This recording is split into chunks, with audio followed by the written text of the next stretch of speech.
foods when snacks are needed, with special affordable and locally available options such as fruits, vegetables, nuts, legumes, and traditional healthy foods. 4. To advocate for supportive food environments that increase access to healthy choices, while limiting the promotion of availability of unhealthy snack foods, particularly among schools and adolescents. Through this theme, we seek not only to encourage healthier snack choices when snacks are necessary, but also to reinforce the importance of regular balanced meals as the foundation of a healthy diet. Healthy eating is not simply about replacing one snack with another.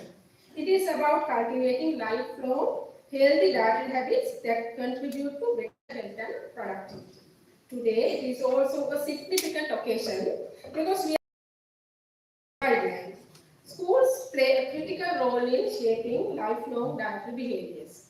Children spend a substantial portion of their day in school, and the foods available within school environment have a direct influence on their eating habits and preferences.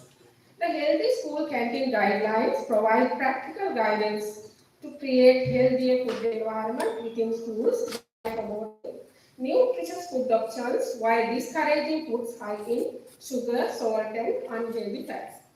This initiative is a key investment in the health and future of our children and complements the objective of this year's National Nutrition Month campaign. The successful implementation of these guidelines will require strong collaboration between the health sector, education sector, school administrators, parents, food suppliers, development partners, and communities. We are grateful for the continued support of all stakeholders who have contributed this important effort. Today, the Ministry of Health has jointly organized this event with the support of the UNICEF to promote healthy food behavior among the community. It gives me immense pleasure to welcome you all to this important and timely event. I'd like to welcome all the invited delegates, even though some of them are still not present here.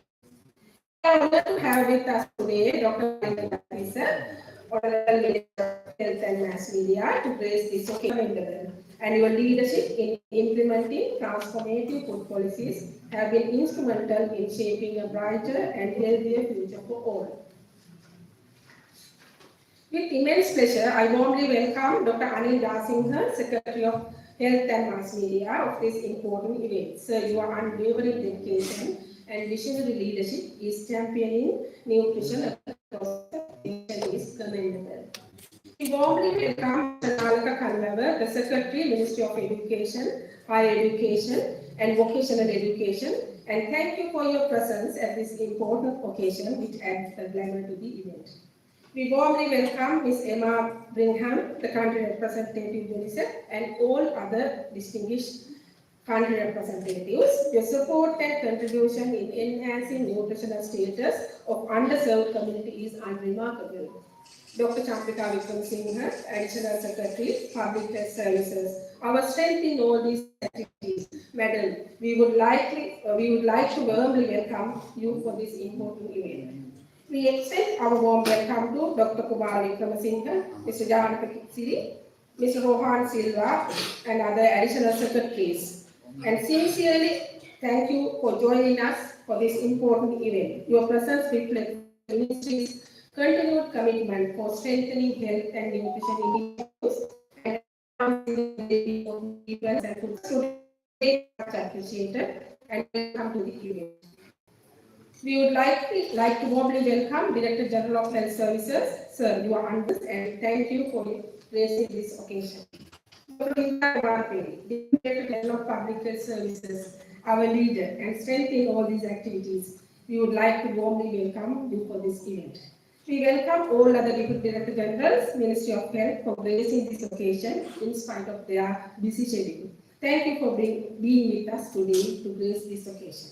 All directors, provincial directors, regional directors, consultants, medical officers, and all other officials present today aquatic and ocean resources, Ministry of Rural Development, Social Security and Community Empowerment, Ministry of Trade, Commerce and Food Security, Ministry of Women and Child Affairs, Ministry of Planning and Economic Development, Ministry of Sports and Youth Affairs, and the Ministry of Co-Curricular and Primary Development, Department of Census and Statistics, Sri Lanka Agriculture Limited, National Food Promotion Board, Plantation and Human Development Trust. Your presence here today commitment for multi-sectoral approach to improve the nutrition in the country. With great pleasure, we warmly welcome our keynote speaker, Dr. Angela De Silva, World Health Organization. Your valuable contribution for this event is highly appreciated. We are pleased to welcome our program managers, country directors from UNICEF, World Health Organization, World Food Programme, Food and Agriculture Organization, SunPF, Save the Children, Sarvodaya, World Vision, and all our valued partner organizations. Your unwavering commitment and collaborative efforts in strengthening nutrition initiatives across the country is deeply appreciated. We would like to warmly welcome all the representatives of professional colleges, academia, and all other distinguished experts in nutrition. Your contribution for empowering communities with knowledge on nutrition and fostering healthier lifestyle is highly appreciated. Further, we would like to warmly welcome our frontline health workers for gracing this occasion. Your tireless efforts and dedication have been instrumental in enhancing the nutritional status of our community. Last, but certainly not least, we extend a warm welcome to our friends from the media. We deeply appreciate your unwavering commitment to disseminating health and nutrition message to every corner of the country. National Nutrition Month is more than a ceremonial observance. It is a call to action. It brings together health and non-health professionals, nutrition experts, policymakers, educators, development partners, and communities to promote healthier dietary practices and improve nutrition outcomes across the country. As we celebrate National Nutrition Month 2026, let us reaffirm our collective commitment to creating food environment that make healthy choices accessible, affordable, and appealing to all. Through strong partnerships, evidence-informed action, and sustained public engagement, we can foster healthier eating habits and advance the health and well-being of every Sri Lankan. I thank all of you for your continued dedication and support. Together, we can make a significant impact in promoting nutrition and health across our nation. Let us rethink snacks. Let us choose healthy and natural foods. And let us build a healthier Sri Lanka for generations to come. Thank you.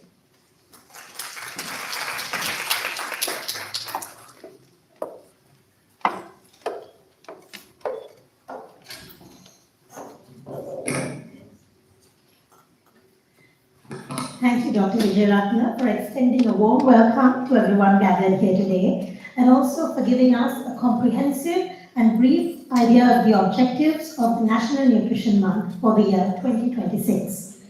To better understand the National Nutrition Month and the current nutrition status of Sri Lanka, we will now have two presentations regarding the theme and messages for this year.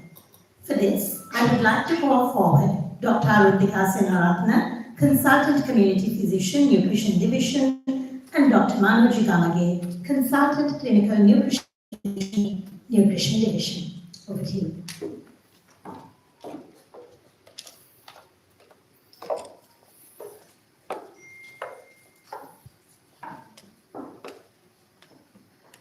Very good morning to everyone. Distinguished guests, ladies and gentlemen. It's my privilege to join you for the national celebration event of the National Nutrition Month 2026 under the theme of Healthy Snacks, Choose Healthy and Natural Snacks.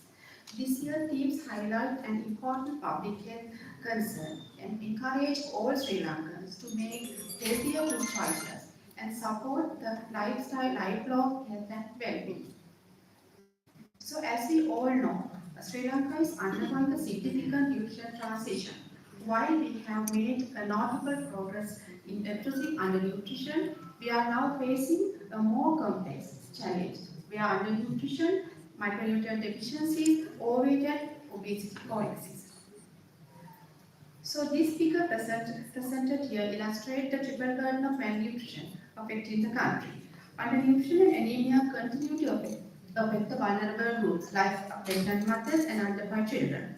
At the same time, overweight and obesity have reached concerning levels among adults and adolescents. So this situation demonstrates nutrition is no longer a solely problem of inadequate nutrition intake. It is also a consequence of poor dietary quality and unhealthy choices. So the triple burden of malnutrition reflects significant changes in dietary patterns, food environments, and the lifestyles over recent decades. A major contributor to this nutrition transition is the increasing consumption of processed and ultra-processed food, particularly snacks that are high in sugar, salt, and unhealthy fat. These foods are often energy-dense, but provide limited nutritional value. Several factors have encouraged their widespread consumption. They are convenient, readily available, affordable, and heavily marketed, especially to the children and the adolescents. According to the 2024 Global School-Based Health Survey conducted by Family Health Bureau, unhealthy eating habits are common among adolescents aged 13 to 17 years. Nearly one-third of them consume high-fat food, sugary drinks, and salty snacks daily, while 41% consume high-sugar food every day, and around 70% of them eat fast food or street food at least once a week. This reflecting a high reliance on energy-dense, nutrient-poor foods. These findings highlight the need for targeted interventions to promote healthier eating habits and reduce the consumption of processed and ultra-processed food, especially among adolescents. So in this background, this year's theme, Creating Snacks, Choose Healthy and Natural Snacks, calls on to reconsider their snacking habits. For most healthy adults, we encourage the selection of natural, rich food. Not only to improve individual dietary choices, but also to create healthier food cultures within families and communities. The key messages of this campaign is straightforward. So we want to prioritize balanced and nutritious main meals, reduce unnecessary snacking, and when snacks are required, choose healthy and natural options. Small improvements in daily food choices can collectively generate substantial public health benefits and contribute to a healthier population. So why people are snack frequently? So many snacking occasions are driven not by hunger, but habit, stress, convenience, social influences, and environmental triggers matter. So understanding these behavioral drivers is essential for designing effective interventions. Therefore, our efforts must focus not only on informing people about healthy choices, but also on creating environments that make healthy choices easier. Healthy eating habits begin at home. So encourage regular meal patterns, mindful eating, and appropriate portion sizes can significantly improve dietary quality. Parents and caregivers play an important role in shaping children's eating habits. Promoting healthy, homemade foods, snacks remains one of the most effective strategies for improving nutrition across all age groups. So healthy choices should be the easy choices. Schools, workplaces, public institutions have an important role in creating supportive food environments. Implementation of healthy canteen guidelines and increased availability of nutritious food options can positively influence dietary behaviors and support healthier lifestyles.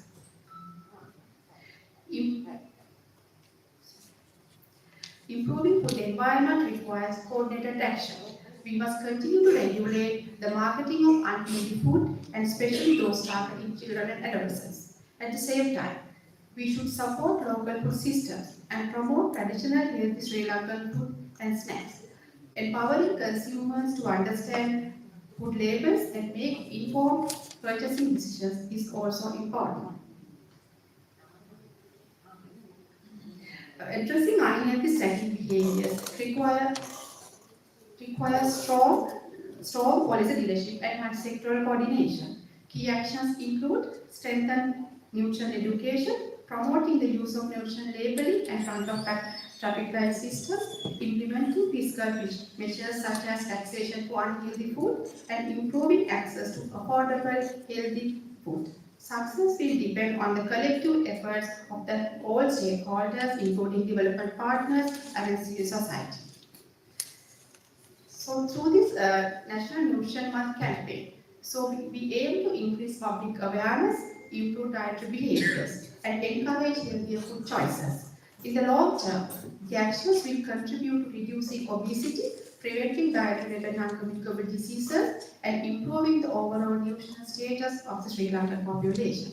So, ladies and gentlemen, as we celebrate the National Nutrition Month 2026, let us renew our commitment to creating healthier food environments and empowering people to make informed dietary choices. Together we can build a future where healthy eating becomes the norm, where Sri Lanka has the opportunity to achieve optimal nutrition and health. Thank you very much.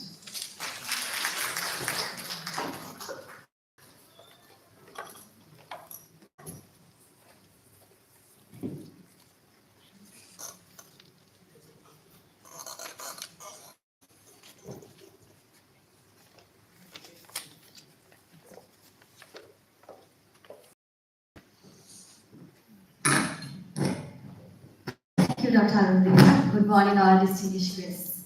So I'm here to explain the symbolic background of the theme that we have selected for this year's snacks, choose healthy and natural.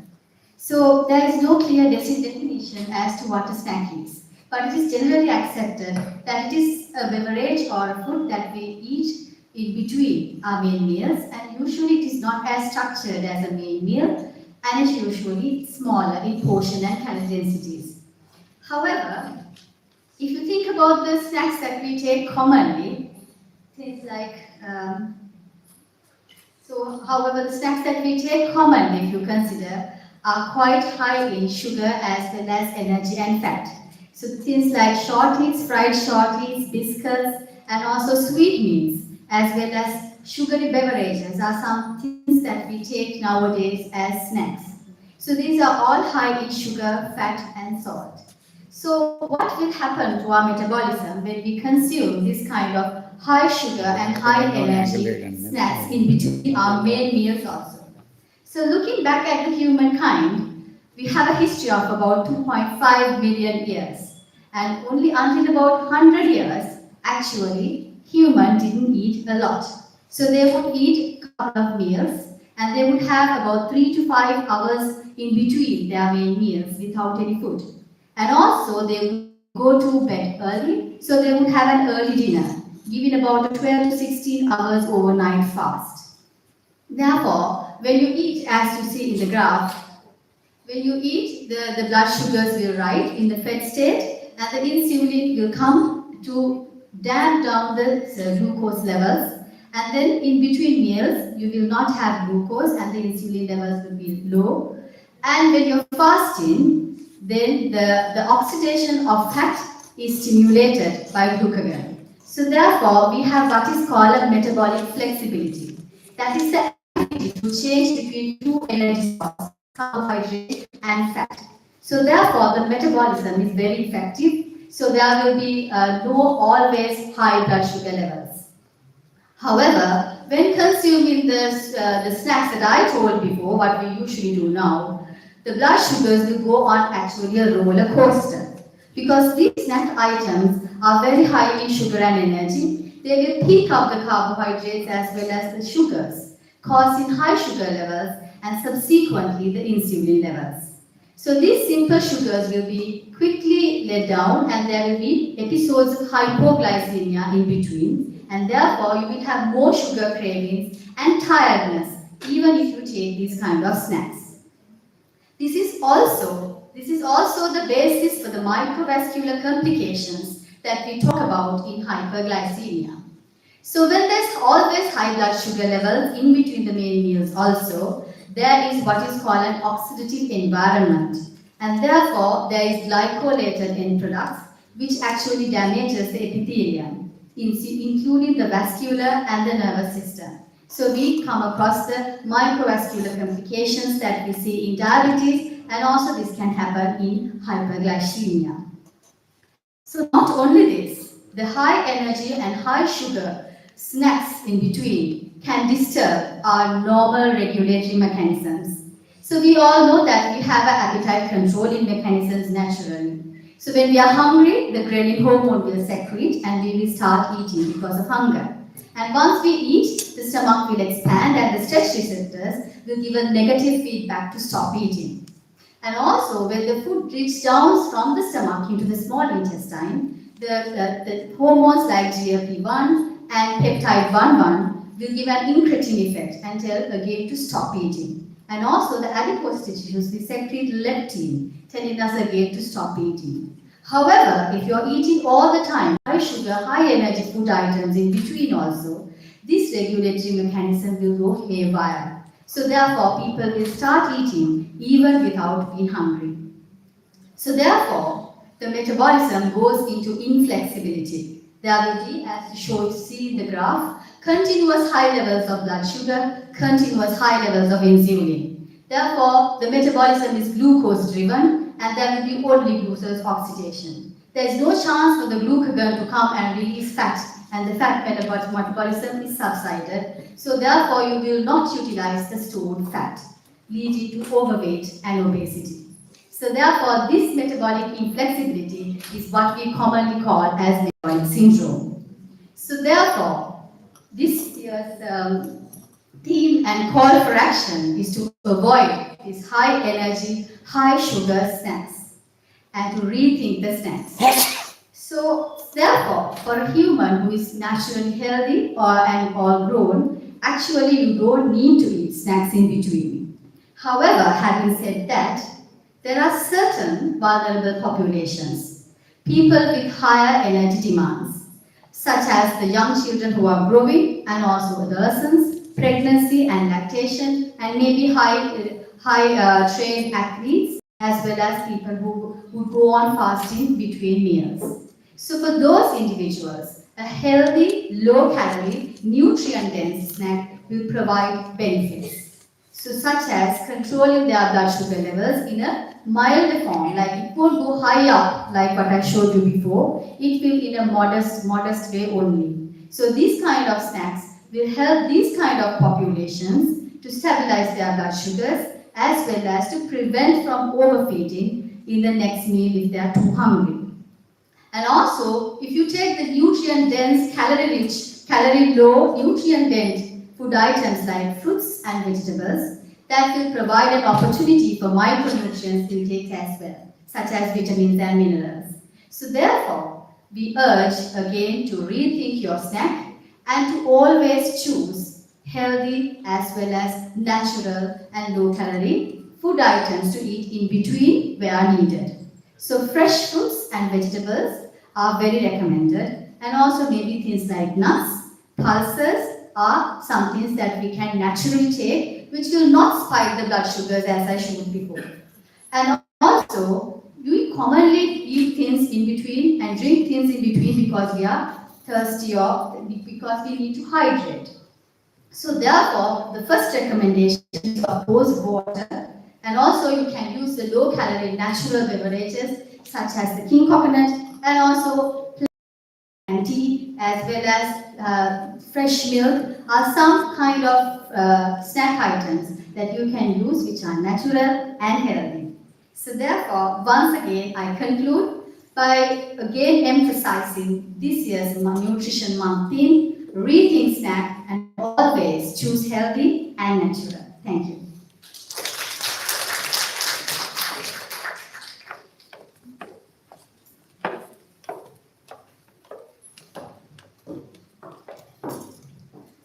Thank you, Drs. Sinaratna and Gamage, for that valuable information regarding nutrition in Sri Lanka and, of course, nutrition in general.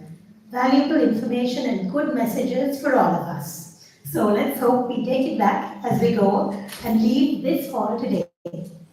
Next, I would like to cordially invite Dr. Abner Daniel from UNICEF. Dr. Abner Daniel is the Health and Nutrition Manager UNICEF, who will speak on behalf of the stakeholders that is UNICEF.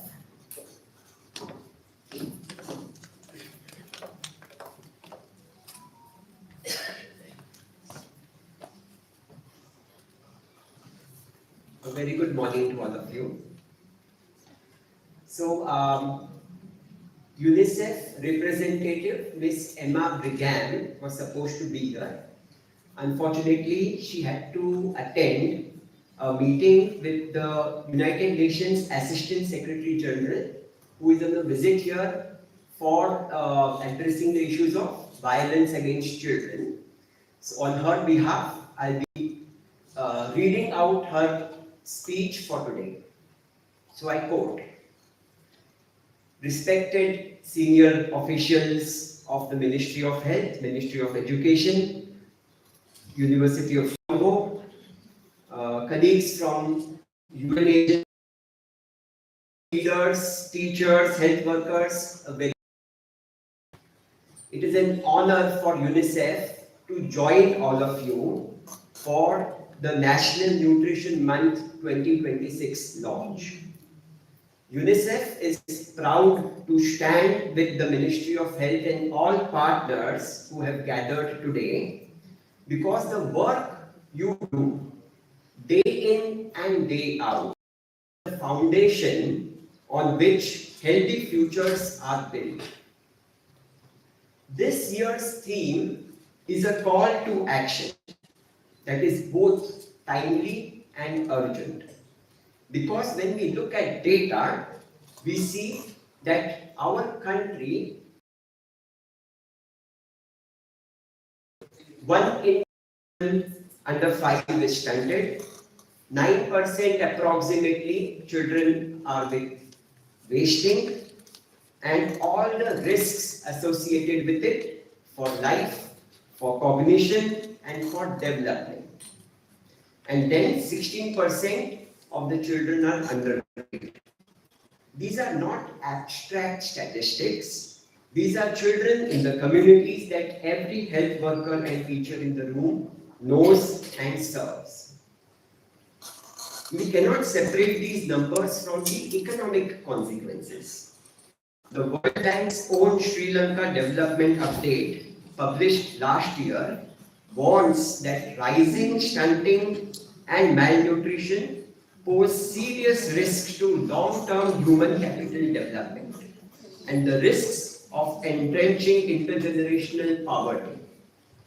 This is not only a nutritional problem, but a future economic crisis in slow motion. So at the same time, there are challenges that are taking hold for the next generation. Sri Lanka's Global School Health Survey tells us that 28% of adolescents consume sugary drinks every single day. And we saw the effects of that in the previous presentation. So the triple burden of malnutrition, undernutrition, micronutrient deficiencies, and the rapid rise of diet-related non-communicable diseases. So Sri Lanka cannot afford to address these problems sequentially. What is needed is simultaneous, multi-sectoral, and sustained action. What does evidence tell us? What will be the response? First, we need governance. Addressing nutrition is not the responsibility of only one ministry. It belongs to health, education, agriculture, trade, fisheries, planning, and so on and so forth. Many of and all of these ministries are represented here today. The multi-sector action plan for nutrition exists, and what is needed is architecture for coordinated functioning to convene and to drive this change. UNICEF would like to suggest that the National Nutrition Council under the Presidential Secretariat be reactivated, and the Ministry of Health's leadership for championing this will be critical. Secondly, financing. Sri Lanka has policy intent. What is needed is strategic, visible investments in nutrition. I'd like to congratulate the Ministry of Health and other ministries for having started the process of nutrition budget tagging, which is the kind of structural reform that is needed to allow us to understand where the resources are flowing and what further allocations need to be made so that our systems can be accountable to deliver for nutrition. Third, treatment of the most vulnerable children. With wasting rates around 8.6%, we cannot afford gaps in the management of children with moderate and severe acute malnutrition. Strengthening early identification, community referral pathways, and quality treatment at facility and community level is not optional. It is a life and death imperative for the nutritionally vulnerable children in Sri Lanka. And finally, the food environment. This is where I'd like to briefly pause and mention about this year's theme. The Nutrition Environment Assessment in Schools, which was conducted in 2025, has given us the evidence that we need. The launch of the Healthy School Canteen Guidelines, which has been developed together by Ministry of Health and Ministry of Education, is a meaningful step forward. Alongside this work, an ongoing legal landscape analysis of the school food environments will help determine what stronger policies and legislations are needed, because while guidelines matter, legislation endures. The evidence is unambiguous. Marketing of ultra-processed high salt, high fat products to children in aggressive, sophisticated and effective. So protecting children and from such an environment is not a lifestyle question, it is a child rights question. I would also like to flag that the window we too often overlook, that is the period before birth. Low birth weight remains a persistent challenge in Sri Lanka. The nutritional status of women before and throughout pregnancy shapes the outcomes that last a lifetime. Starting early, pre-pregnancy and throughout antenatal period and the first 1,000 days is where evidence consistently shows the greatest return on investment for child nutrition. Sri Lanka has the expertise, the institutions, the plentiful nutritious food items and the commitment in this room today to turn these challenges around. UNICEF is standing ready to support, but this moment calls for more than partnership alone. It requires high-level coordination across the various ministries and agencies in this meeting. It calls for reactivation, the mechanism to move in the same direction at the same time, and it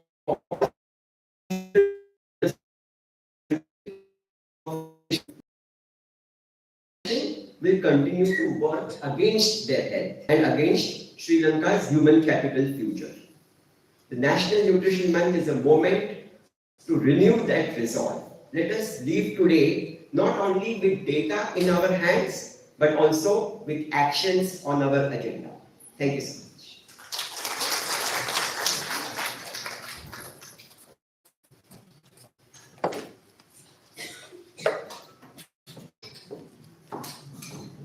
Thank you, Dr. for your messages from UNICEF. Ladies and gentlemen, we would now like to take this opportunity to welcome Honorable Dr. Nalanda Jayatissa, Sir, Minister of Health and India, who has graced us with his presence at this event, the National Nutrition Month for the year 2026. As we have his presence amongst us, we will now light the traditional oil lamp. And for this, I would like to invite the following dignitaries.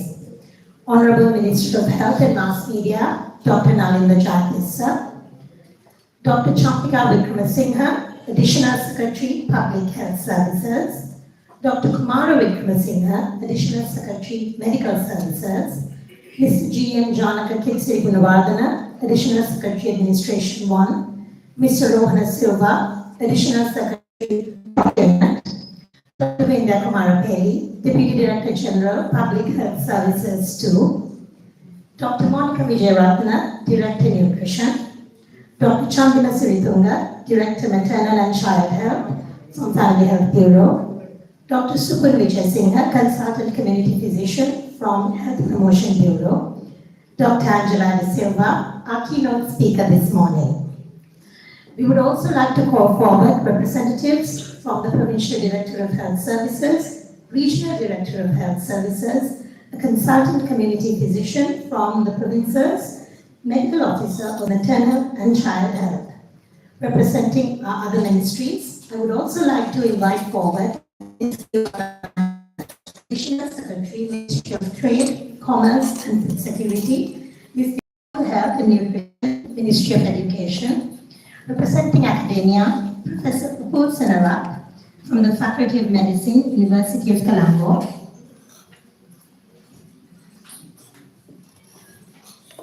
representing the professional colleges. We would also like to call forward a representative from the professional colleges, and of course, our development partners, representing all human agencies, Dr. Amadana, Nutrition Manager, UNICEF.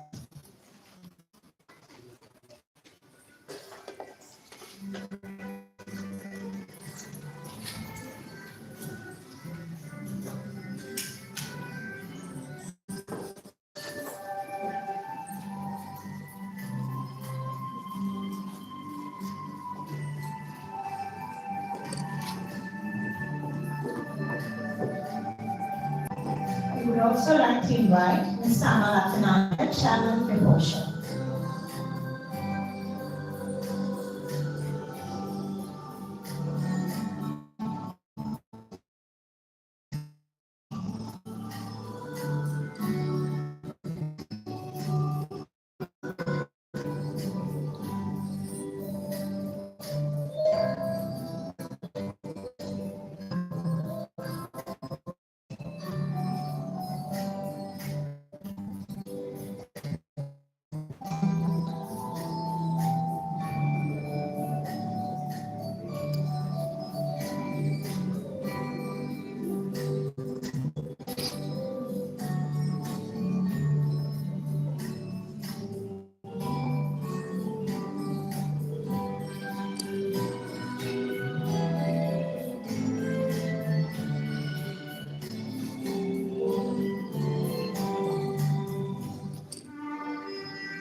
Thank you very much, ladies and gentlemen.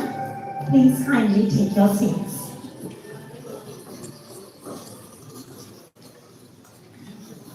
Ladies and gentlemen, I would now like to invite to address the audience Dr. Vindya Kumar Peli, Deputy Director General, Public Health Services, 2.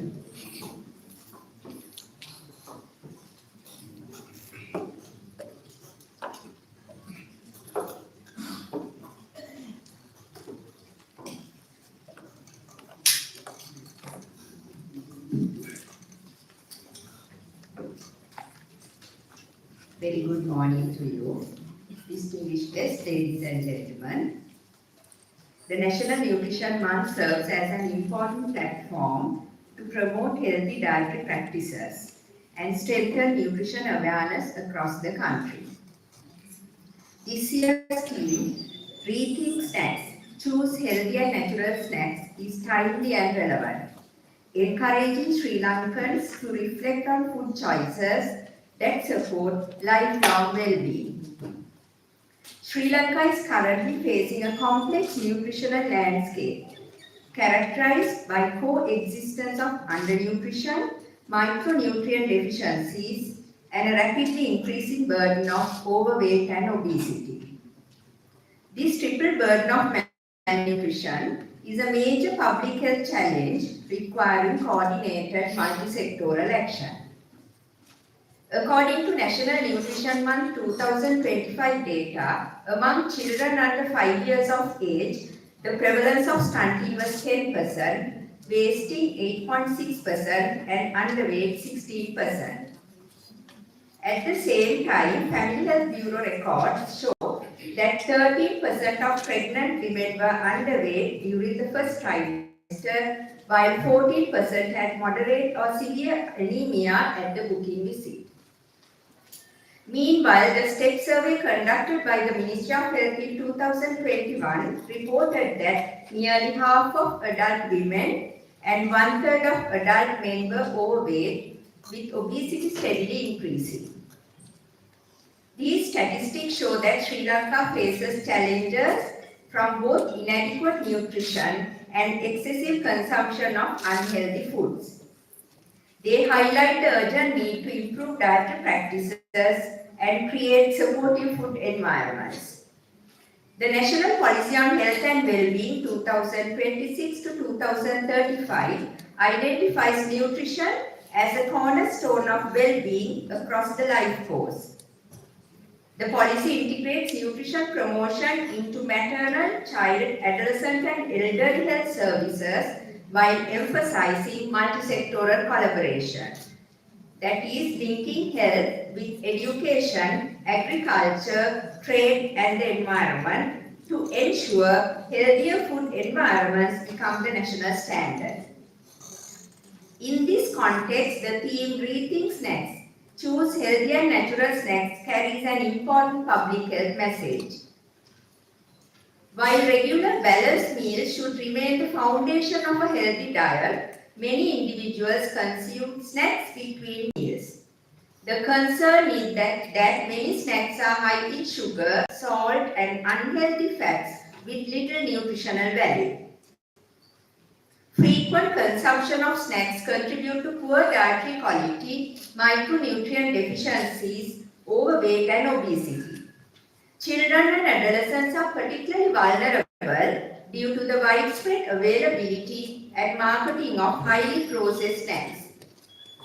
Therefore, this year's campaign encourages individuals and families to consider the snacking behavior and when to select healthier alternatives such as fresh fruits, nuts and other nutrient-rich foods. Simple changes can improve diet quality and health outcomes across the life course. We also recognize that changing dietary behaviors is not always easy. Limited access to healthy food, affordability concerns, and busy lifestyles continue to shape food choices. Addressing these barriers requires supportive policies as well as strong community engagement. As public health professionals, we must champion evidence-based interventions, empowering families, schools, workplaces, and communities to embrace healthier practices. The Ministry of Health remains committed to promoting healthy eating across all stages of life and enhancing collaboration with government institutions, development partners, civil society and the private sector. Let us work together to create supportive food environments, encourage healthier habits and embed well-being into daily life, empowering every Sri Lankan to make informed choices and thrive. Thank you.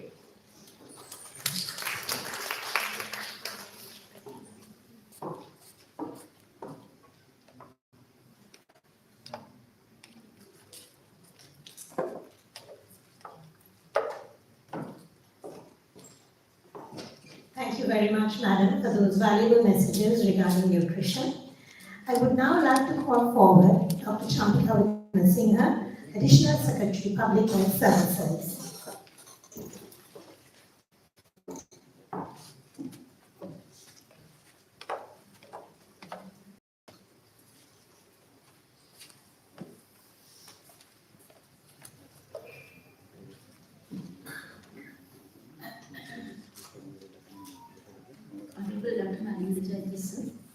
Minister of Health and Mass Media, all the officials from the Health Ministry and other ministries, all distinguished guests, ladies and gentlemen. Nutrition is a fundamental pillar of human development and a key investment in the future of our nation. A well-nourished population is healthier, more productive, and better equipped to contribute to social and economic progress. Therefore, improving nutrition is not only a healthy priority, but also a national development priority. Despite significant achievements in health and social development, Sri Lanka continues to face the triple burden of malnutrition. Undernutrition and micronutrient deficiencies persist among vulnerable population groups, while overweight, obesity, and diet-related non-communicable diseases are increasing at an alarming rate.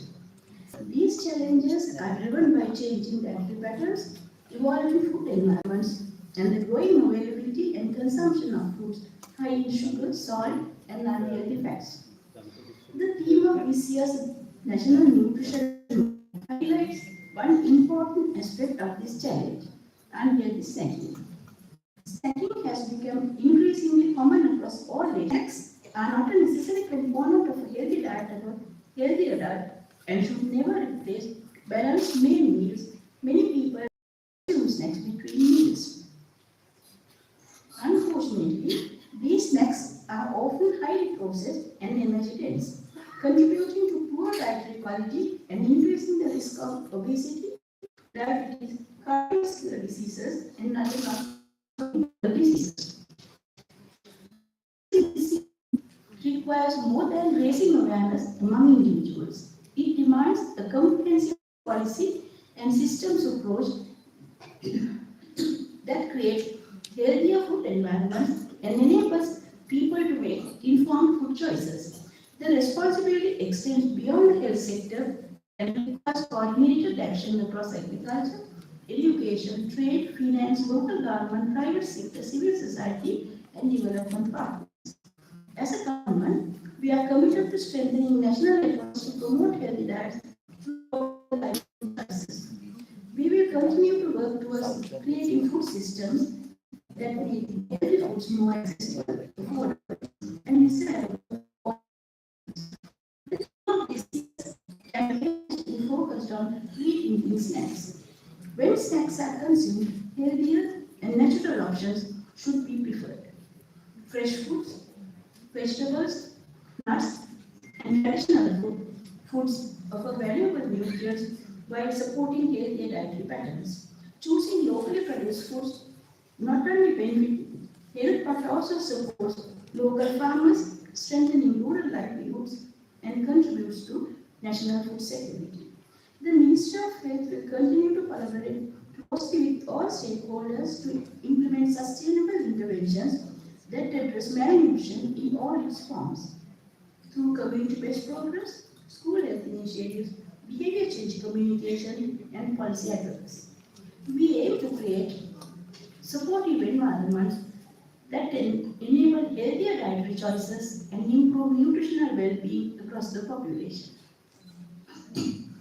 I wish to acknowledge and appreciate the dedication of our health workforce, development partners, researchers, educators, community leaders, and all those working tirelessly to improve nutrition in Sri Lanka. Your contributions are essential to achieve our national nutrition goals. As we commence National Nutrition Month 2026, I call upon all sectors and all citizens to join this national effort. Let us work together to transform our food environments, promote healthier dietary practices, and empower future generations to make informed food choices. By rethinking snacks and choosing healthy and natural foods, we take an important step towards reducing malnutrition, preventing non-communicable diseases, and building a healthier, stronger, and more prosperous Sri Lanka. Thank you very much.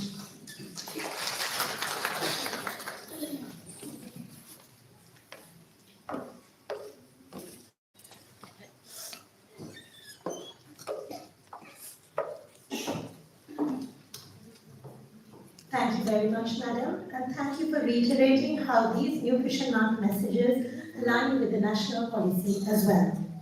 I would now like to invite to the podium Dr. Kumara Wickramasinghe, Additional Secretary Medical Services, who will be representing Dr. Anil Singha, Secretary Health on Mass Media.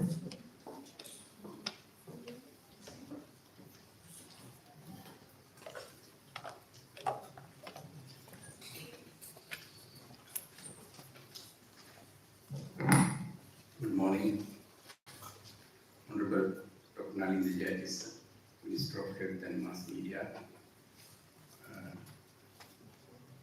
Mr. Dilma Dahanayaka, Additional Secretary, Minister of Trade and Commerce, Dr. Champika Wickramasinghe, Additional Secretary, Public Health Services, Dr. Vidya Kumar Peri, DVG PHS2, Dr. Monica Vieratna, Director of Nutrition, Dr. Siritunga, Director MCH, Health Bureau, consultants, directors of academia, Dr. Daniels from UNICEF, presentation of the media, invitees, ladies and gentlemen. We are into Nutrition Week, and theme of this 6th National Nutrition Month is rating snacks, choose healthy and natural snacks. Nutrition remains the critical determinant of health, human development, and national productivity. Investing in nutrition is therefore not only a public health imperative, but also an essential component of sustainable social and economic development. The health and well-being of our population, particularly women, children, and adolescents, are fundamental to the future progress of our country. Sri Lanka continues to face a complex nutritional landscape characterized by the triple burden of malnutrition.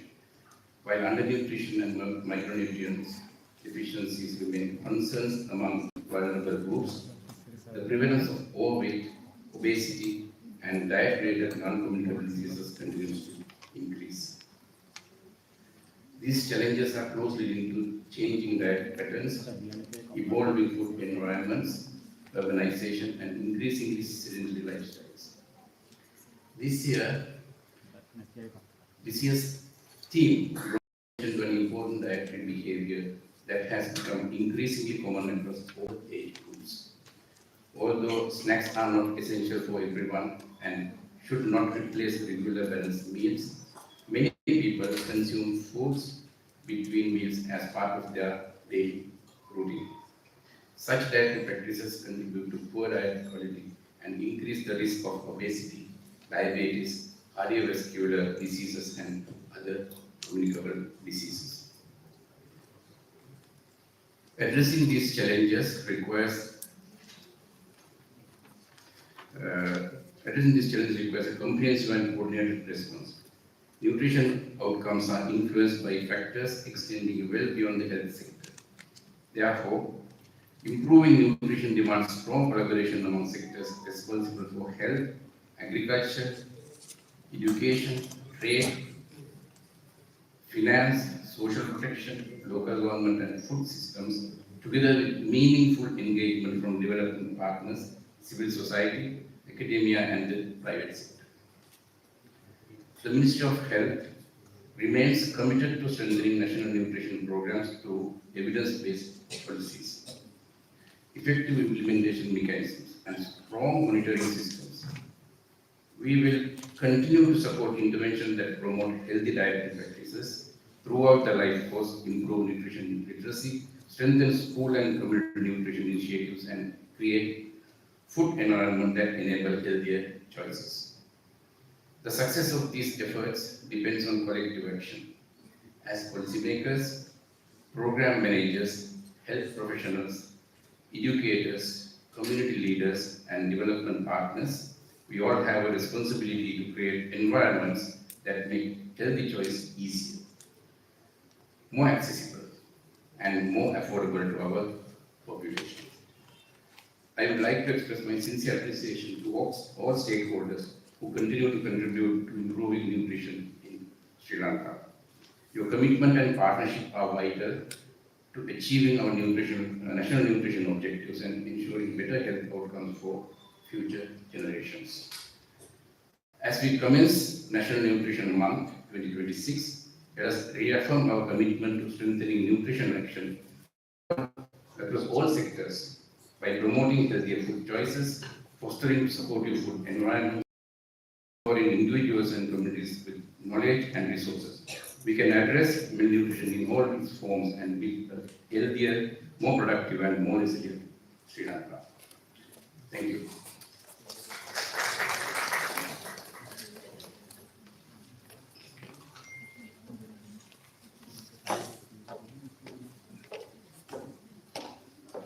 Thank you very much, sir, for those valuable messages and for focusing on the importance of multi-sectoral involvement in achieving our objectives. Ladies and gentlemen, in addition to commemorating the National Nutrition Month, we will also take this occasion to launch a guide to healthy school canteens. This guide is a joint venture of the Ministries of Health and Education to combat the rising burden of childhood obesity and to promote healthy nutrition, with the hope and aspiration of producing healthy and nutrition-driven children. For this special launch, I would like to invite the following dignitaries: Honorable Minister of Health and Mass Media, Dr. Nalinda Jayatissa, Additional Secretary Medical Services representing Secretary Health, Dr. Kumar Vikramasinghe, Additional Secretary Public Health Services, Dr. Chandika Vikramasinghe, Deputy Director General Public Health Services 2, Dr. Linda Kumar Peli, Dr. Abdullah representing UNICEF, Health and Nutrition Manager of UNICEF, Director Maternal and Child Health, Dr. Chandra Sritunga, Director School Health and Nutrition, Ms. Dilhani Ganga from the Ministry of Education, Director Nutrition, Dr. Monica Vijayaratna, Consultant Community Arundika Siddharatna, Consultant Community Dr. Buddhika Surasinghe, Assistant Director Education, Mr. Sudarshana Piris, and representing principals of schools, Principal Hindu College. I would like to welcome you all forward for the launch of this valuable guide.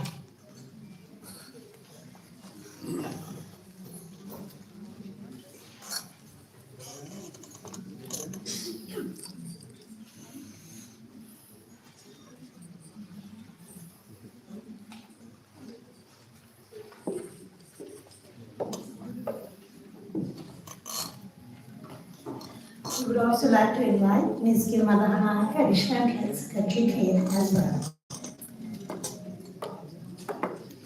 And Mr. Amalaki Nayaka, Chairman Triposha.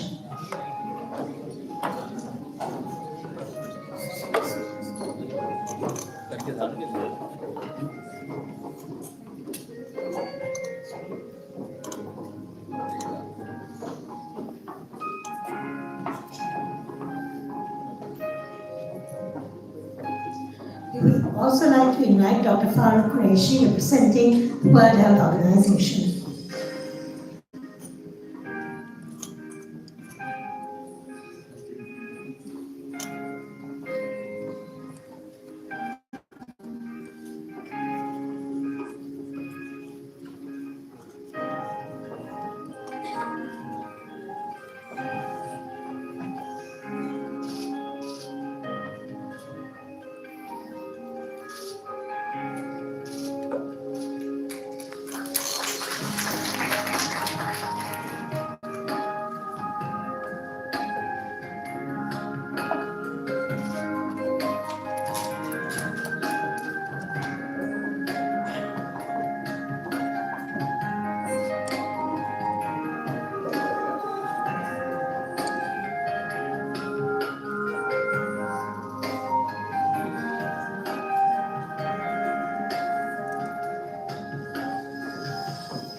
Thank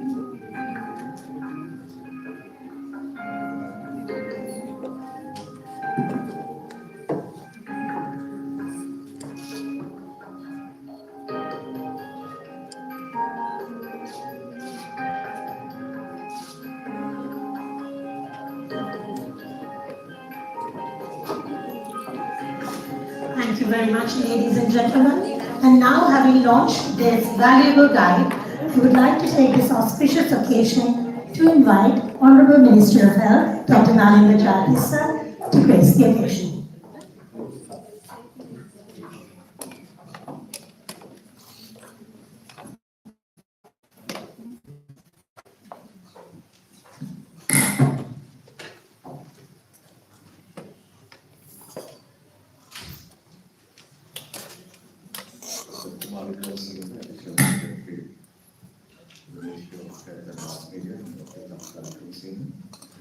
And the National Secretary is to represent Ministry of Education, Higher Education, Professional Training, and Ministry of Trade and Commerce. Dr. Vidya Kumar, Deputy General PHS2, Dr. Monica Vijayaratne, Director Nutrition, and Dr. Sivatunga, Director MCH, and all other directors, committee officials, provincial directors, regional directors, and all the consultant community physicians, medical officers of health, and health, distinguished ladies and gentlemen. It's a great pleasure to join you today as we celebrate National Nutrition Month 2026 under the theme, Breathing Snacks, Choose Healthy and Natural Snacks. Nutrition is one of the best investments in our nation's future. It supports healthy growth, strengthens immunity, improves learning, boosts productivity, and drives social and economic development. This year's theme highlights an important part of daily diets, snacking. While snacks should never replace balanced meals, many people eat between meals. The concern is that these snacks are often high in sugar, salt, and unhealthy fats with little nutritional value. Frequent consumption of such foods leads to poor habits and increase the risk of obesity, diabetes, heart diseases, and other non-communicable diseases. It also displaces nutritious foods and worsens micronutrient deficiencies, especially among children and adolescents. Sri Lanka faces a triple burden of malnutrition, undernutrition, micronutrient deficiencies, and rising overweight and obesity. Tackling this requires healthier food environments and empowering people to make informed choices. The key message is simple. When you snack, choose healthy and natural options.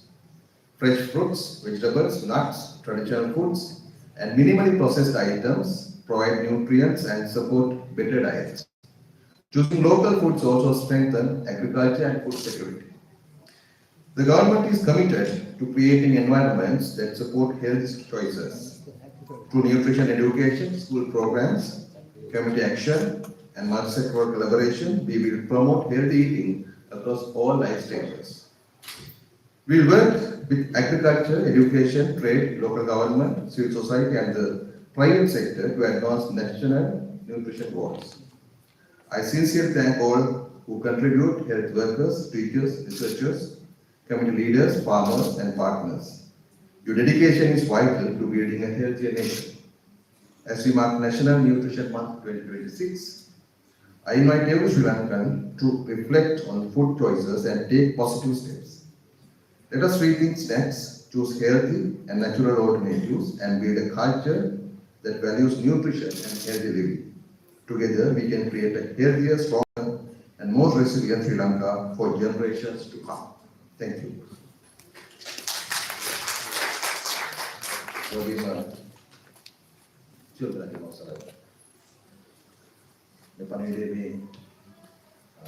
ශ්‍රවණාකාරයෙන් එළියට වේගයෙන් යන්නට ඕන. අපි ජාතික පෝෂණ මාස 2026 දී අද අපි මේ සමරන කරන වගේම අපි හැමදෙනා දෙනාම ඉතාම දැඩි අධිෂ්ඨානයකට පැමිණෙමු.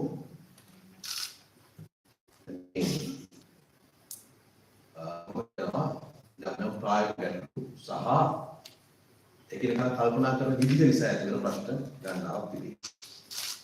මට ඊයේ මොනදිනම සෞඛ්‍යයට සම්බන්ධව එක අම්ම කෙනෙක් කිව්වා දැන් මේ ටික කරාට පස්සේ ඉස්කෝලේ කැන්ටින් එකේ මොනවද කන්න දෙන්නේ කියලා. හිතනවා එහෙම තමයි හිතන්නේ. නමුත් ඒ තේරුම් ගන්න යුතුයි.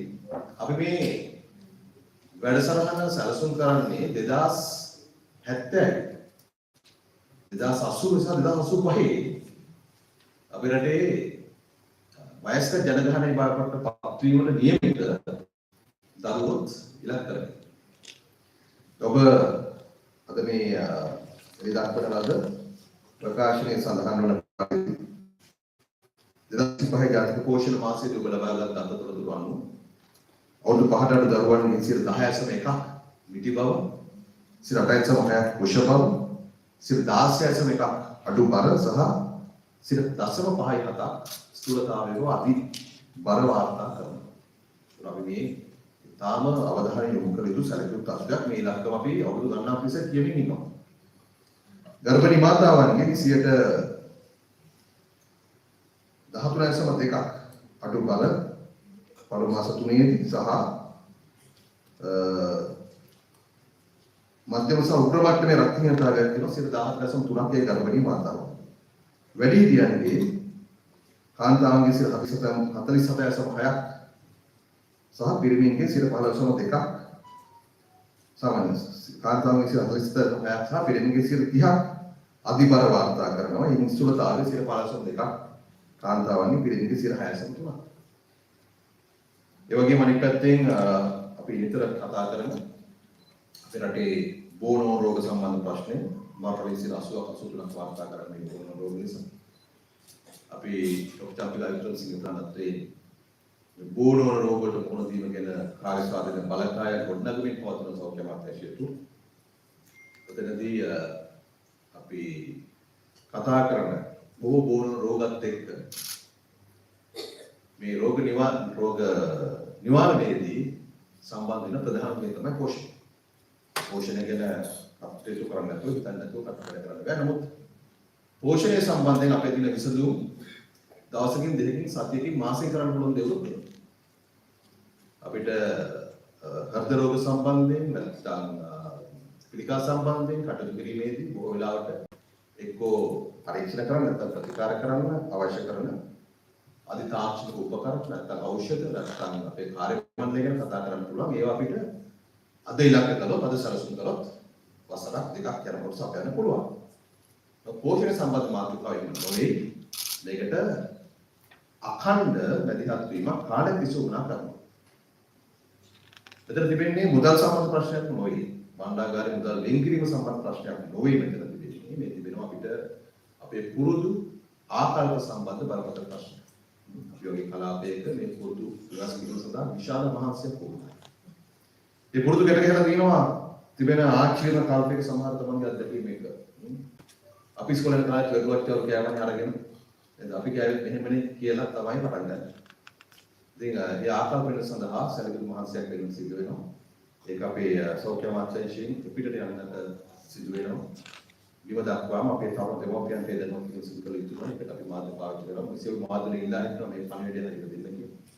අපි පහුගිය කාලේදී මේ සමහර ආහාර සම්බන්ධයෙන් විවිධාකාර රෙගුලේෂන්ස් ඉක්ුත් කරාම පාසල් ගණනාවකින් අපිට පැමිණිලි ලැබුණා. දැන් ඒක කාලේ වුණ උදව් කරපු සමහර සමාගම් ස්පෝර්ට්ස් මීට් එකට නැත්නම් වෙන අවස්ථාවල උදව් කරන්නේ නැහැ කියලා. වදා ප්‍රශ්න. ඒකට අපි ස්පෝර්ට් මීට් එකේ වියදම් පියවා ගැනීම සඳහා දරුවන්ට ඒ ආහාර ලබා දීලා එහෙම යනවද? එහෙම නැත්නම් දශක කිහිපයකින් අපේ මේ සංවර්ධනයේ දායක වෙන නියමිත මේ දරුවන්ගේ පෝෂණය ගැන බලනවා. ඒක අපි මේක රැඩිකල් තීන්දුව අරගෙන කරන්න ඕන කටයුත්තක්. ඔබ පෝෂණය සම්බන්ධ ප්‍රවීණයන් විශේෂඥයන් වෛද්‍යවරු හැටියට ඔබට ඔබ සකස් කරන සැලසුම් බිමට අරගෙන යාම තමයි මේක තිබෙන වැදගත්ම කටයුතු බවට පත් වෙනවා. නිසා මේකට මොකිවේ ලාභය අරමුණු කරගත්ත සමාගම් වලින් වගේම ජනතාවගේ සමහර පුරුදු වලිනුත් වැඩි බාධා එන්න වෙනවා. ඒ සියල්ල ජයග්‍රහණය කළ යුතුමයි. එහෙම නැතුව අපිට මේක නිලක්කයට අපිට ළඟා වීමට අපහසුයි. අපි හොඳ කණ්ඩායමක් අපි ඔක්කොම එකතු වෙලා මේ කටයුතු සාර්ථක කරගෙන යන්න.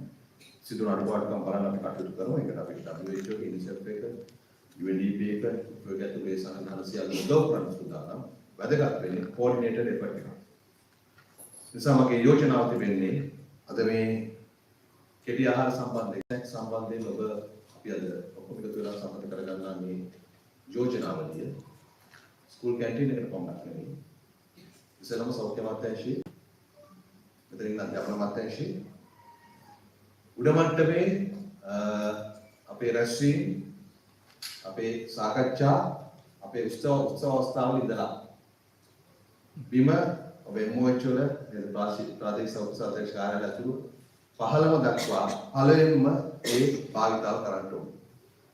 තමයි අපි මේ වැඩේ කරලා ඉන්නට ඕන. ටිකක් වියදම් වැඩි වෙයි නමුත් ඒක කළ යුතුයි. අධ්‍යාපන අමාත්‍යාංශයත් ඒක කරන්නේ. එතකොට අපිට අඩු ගානේ අර මගමානවක කතාවස්තුවේ වගේ අපේ තැනින්වත් අපිට පණිවිඩයක් ලබා දෙන්න පුළුවන්කමක් තියෙනවා. මොකද ඒක කරලා ඉස්සෙල්ලා සමාන්තරව. ඒක අපිට බොහෝ දේවල් එළියට කියන්න පුළුවන්. මෙන්න අපි මේ වැඩේ පටන් ගත්තා. ඔබත් දැන් යන්නේ කියලා. ඉතින් අපි අමාත්‍යාංශවල රාජ්‍ය සේවයේ ඉන්න මේ ලක්ෂ 12කට ආසන්න ප්‍රමාණය තමන්ගේ ආයතන මේ කටයුතු කළොත් පාසල් පද්ධති මේ කටයුතු කළොත් ජනගහනය සැලකුම් ප්‍රමාණය ආවරණය වෙනවා. ඒක කාටවත් දොස් කියන්න අවශ්‍ය නැහැ. අපි අඳුර දුර්ලභම සඳහා එක තැනක අපි දිවන්තව පත් කරලා තිබෙනවා. ඒකයි වැදගත්. නැත්නම් අපදාම අඳුර සාර්ථක වෙන්න පුළුවන්. ඔය තාලුවත් වෙන්නේ. ඒක තමයි ඉල්ලීම. එනවා. මොනවද?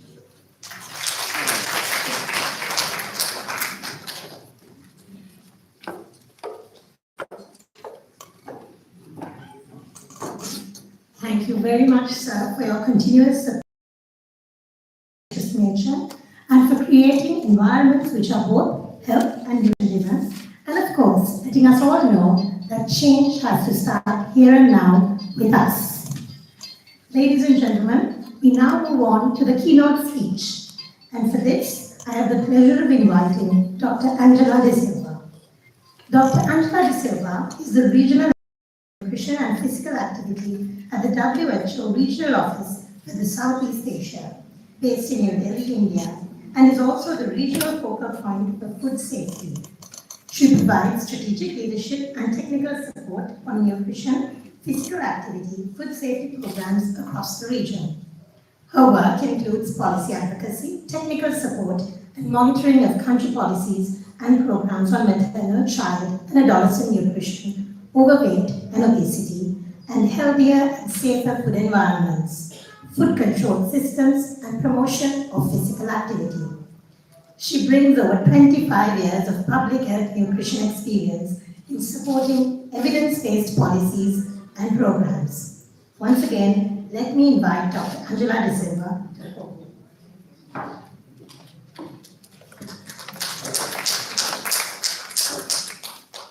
Dr. Narendra Jayatissa, Honorable Minister of Health and Mass Media, distinguished guests from other ministries, distinguished officials of the Ministry of Health, good day to you. So I'm listening to all the talk about the different aspects of unhealthy diets, snacking and so on. And though I have some slides on the basics of snacking, I will focus on the solutions that we think are important, the evidence-based solutions, and also some examples from other countries which can give you some guidance and how to move forward. So basically, it is generally known as eating or consuming caloric beverages outside the 3 meals. We know that snacking and snacking behaviors can be healthy or unhealthy depending on your metabolic profile, the amount you eat, whether you're eating because of hunger or any other instance. Dr. Manoj and Dr. Arubika would describe the different aspects of snacking, and so the evidence on health effects depends on how we So WHO and other agencies have developed some evidence-based policy tools, which, if implemented coherently, scale up across countries and enforced and monitored, should help countries in order to curb the unhealthy snacking and snacking behaviors as well as overall unhealthy diets, and therefore reduce the risk of undernutrition, overweight and obesity, as well as NCD risk factors.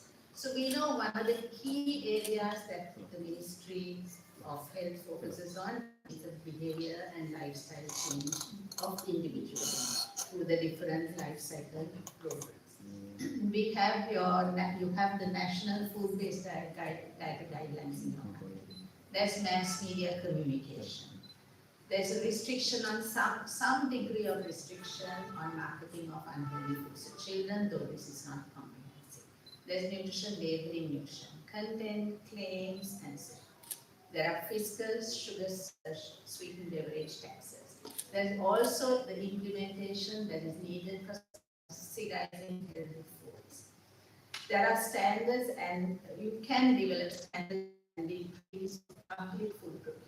There's food reformulation, banning or limiting unhealthy ingredients, and also very especially is supporting the healthier, local, ready-to-serve foods. By ready-to-serve foods, I mean the informal food sector, the bakery, cars, food, and all that. So that actually is a huge bulk of snacks and other foods that are consumed by especially in urban and suburban areas in the country. And these you have to balance against, as Dr. Vidya and others said, access, availability, cost, marketing, influencers, peer pressure, knowledge, and convenience. So how is this done? Now in Sri Lanka, if we look at what's happening, there is data and information which is more than enough to inform the existing policies. Are there any ways in which the existing policies can be looked at and scaled up and improved, both in terms of enforcement as well as monitoring? Are there any other to this country? And all we need to consider in the context of the double burden of malnutrition. Now, I won't go into the data because we know the bad habits of adolescents. But also, I want to draw your attention to the VHS data which showed that consumption of sugary food starts at 6 months of age. And in terms of toffees, chocolates, biscuits, it's introduced early and it peaks at the age of 3 years. This is not only from VHS, but many other studies are showing that it starts at an early age. So though it's important to focus on schools, but it's also important to focus from day one of birth. So what are the evidences we have from Sri Lanka? So when you look at the evidence, I've just looked at a few studies, but there's plenty of evidence.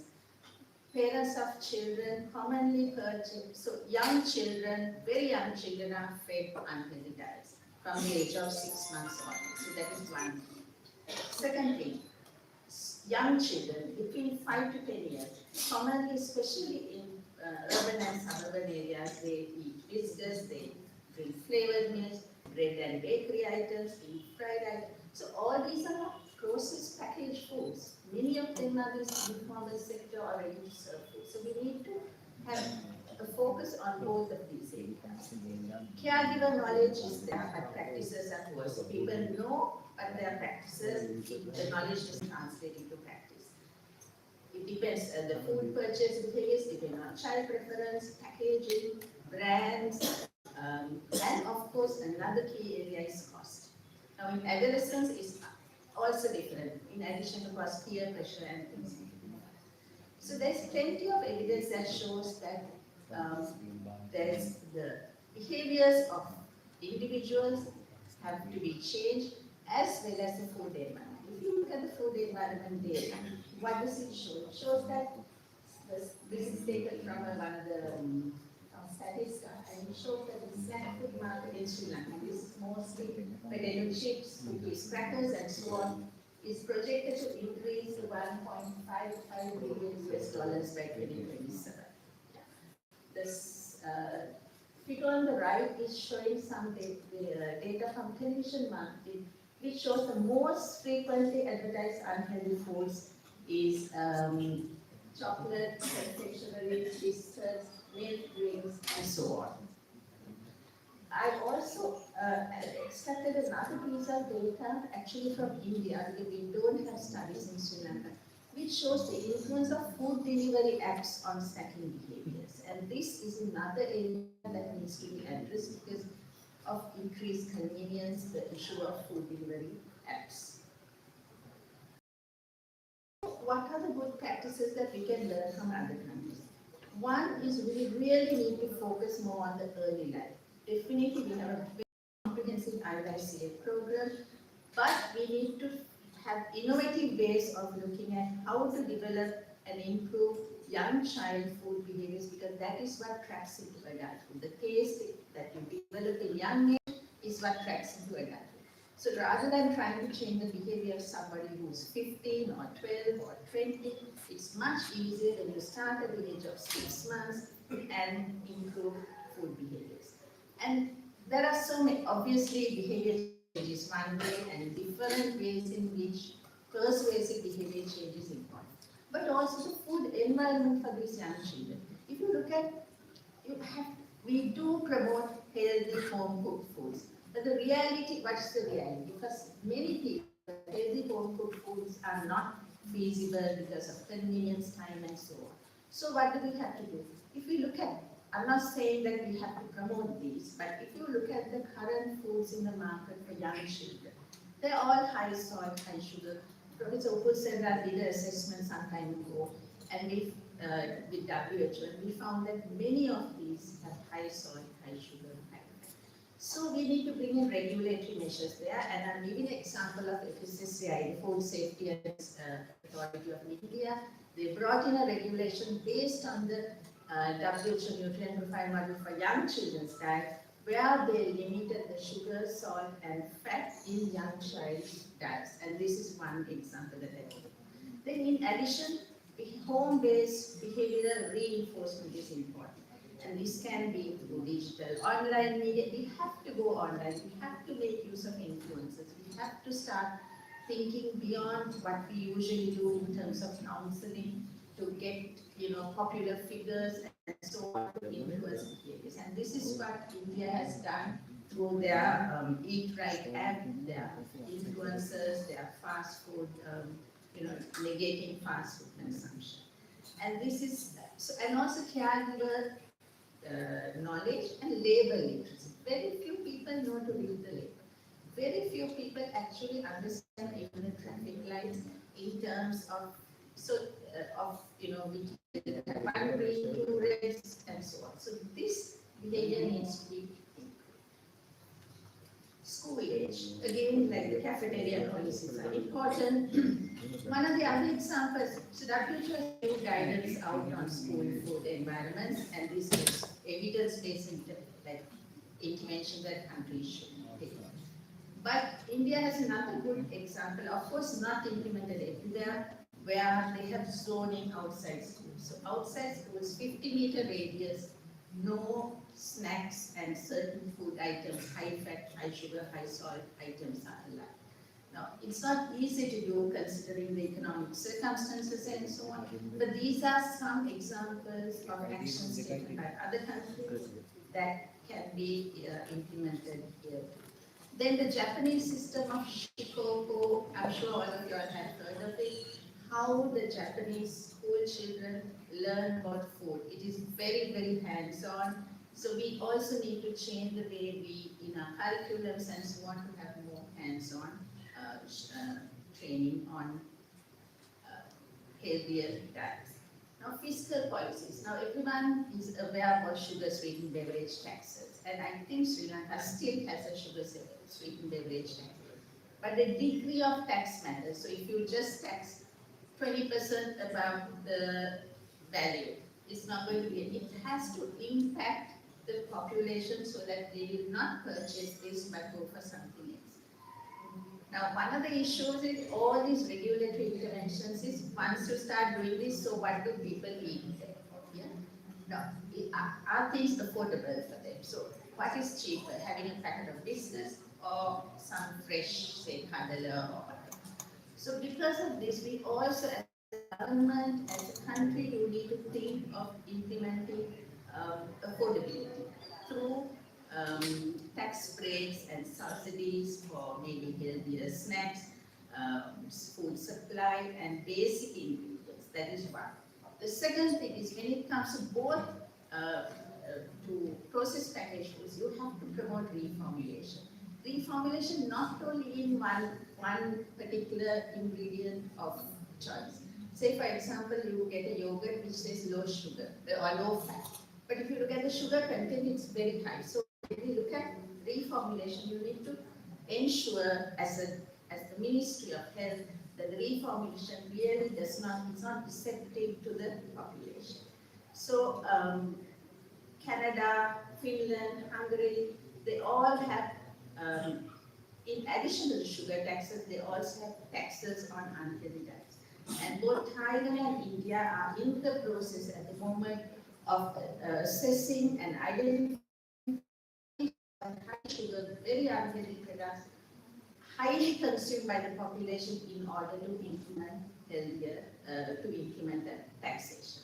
Then we also, like I mentioned at the beginning, informal food sector is so important in our country, and we have to find innovative ways of doing this. For example, in Thailand, Ministry of Health has negotiated with all the coffee shops, the big coffee shop chains, to halve their sugar by half. It's not a complete solution, but there are actions happening which we can also look at. Then there are also in India, FSSAI has negotiated with their food delivery act, like the Uber equivalent called Swiggy and Zomato, where they have a section for healthier diets, so low sugar, low salt, low fat. So these are things that innovative ideas to be adapted by other countries, and even we can look at how we can work with, say, food delivery apps and so on to reduce the unhealthiness of the foods they deliver. There's no point saying don't eat those. They're not going to go away. Right? People are going to eat because of taste and convenience and so on. So at least, while definitely it's very important to promote fruit, seeds, and that should be the primary promotion, we also have to work in the background to improve the environment through these actions like food delivery apps and taxation and so on. And finally, especially because Dr. Jayabisa mentioned about the ministry and the food, so Singapore has this very, very innovative policy on public food procurement, where every ministry can only purchase foods from designated producers, manufacturers, food service operators who follow the guidelines. So those guidelines means there are standards set for different foods. So they have to have low salt, low sugar, they have to have a certain amount of protein, and so on. They have to use low fat. You cannot serve fruit beverages which are full of sugar and so on. Water has to be the default option. So these are regulatory standards set by the government, and therefore, in a way, it also encourages the manufacturers and the food business operators to produce these, because there's no point just putting a regulation, and you have to think about the economic issues as well. So when you do this kind of thing, the food business operator knows that you have a good market, right? Because the government will only order from A, B, or C who produces healthy, not from C and D. Yeah, so there are so many different ways in which we need to think as we move forward. Finally, I want to really congratulate the Ministry of Health on picking this subject and picking this topic and a call to action. The National Nutrition Month this year is on rethinking snacks. So we need to rethink snacks, and we need to rethink the way in which we are promoting that rethinking of snacking, and not just snacks, but snacking behaviors. It is very, very important to focus on both and look at innovative ways, and the policies are there, but innovative ways of implementing these evidence-based policies in order to promote healthier snacking from birth or from 6 months until old age. Thank you very much.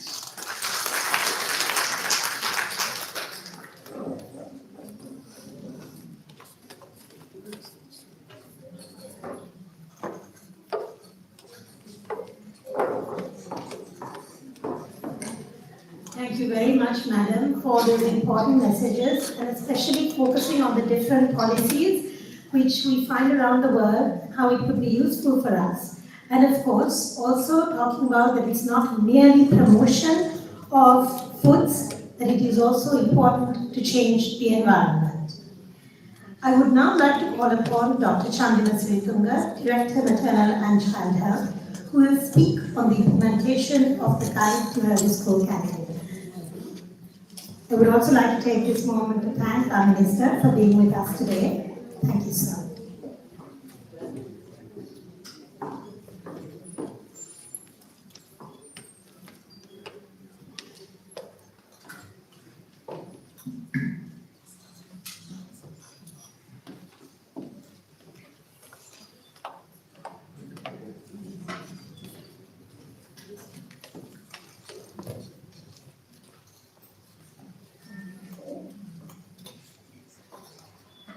Hi everyone, good morning.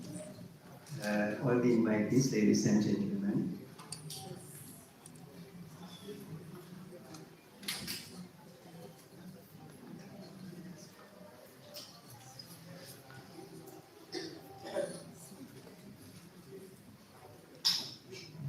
I am honored to be a part of this occasion at which the latest circular on school canteens, maintaining healthy canteens in schools from Ministry of Education, Higher Education and Vocational Education, with its corresponding school canteen guideline from Ministry of Health is being launched. It is indeed a significant achievement for both health and education sectors. Even though I do this briefing as the Director Maternal and Child Health Family Health Bureau, is the focal point for school health in the Ministry of Health, the credit of preparing of this guideline goes to Dr. Monica and her team from the Nutrition Division, Ministry of Health, and also the other universities and the Ministry of Education and all the necessary presentation of the other necessary officials.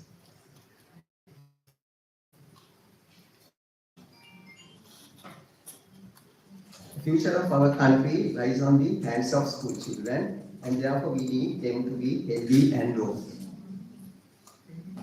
All 3.7 million of them spend a sizable amount of time within school, and that makes their diet and eating habits during school time crucial as optimal nutrition leads to good health.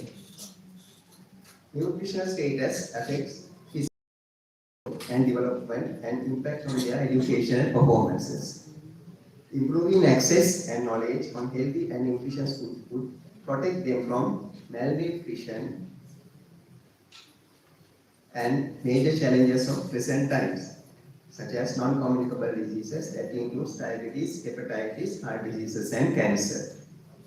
This was the aim of this latest circular 3/2026 on school canteens from Ministry of Education and the corresponding guideline from Ministry of Health, which methodically and attractive details on maintaining canteen premises, involved in school canteen, food items that should be available and food items in a school canteen. Supervision and management of the school canteens very good functions. Here are some of the data which shows some current status of nutritional indices of school children in the country. So this is the overweight trend. Actually, it was the last 5 years. It was the same, and it is going to be increased in future. The speakers mentioned, this is the good habits which was from the last Global Health School school health, which was conducted in 2024 by the Family Health Bureau and the Education Ministry. And food with high sugar levels, 40.9% children taking food with high sugar levels daily. And 29.3 children of the school children take high fat diet daily. And also soft drinks is 28% of children, and carbonated soft drinks 17.4% of the children taking daily these items. And food with high salt, 28.5 children, and also haven't taken vegetable for 3 times, it's 26.1. It's a daily basis. And once a week, fast food, 70.4% of children in schools have taken at least a fast food item in the week. And during the last week, no foods taken, 25% of the children, school children, not taken any food item. So these are the data based with 81%, until 10.9%, over 12.9 of these 3%.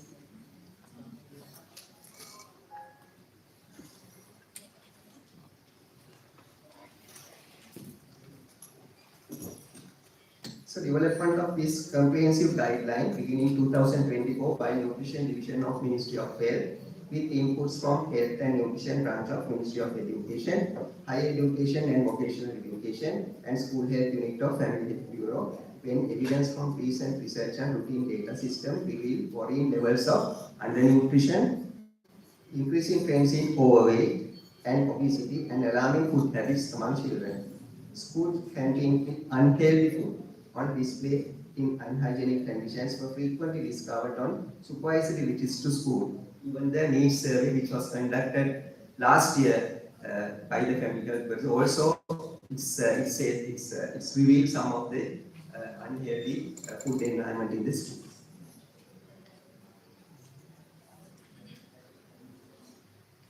So the objectives behind this initiative were diverse, but with a unified goal of making the future generations clean and nutritious food at school, promoting healthy dietary habits and behaviors among school children, improving their present nutrition status, reducing risk of communicable diseases among them, and spreading the message on healthy food choices to community through school children were the 5 main objectives.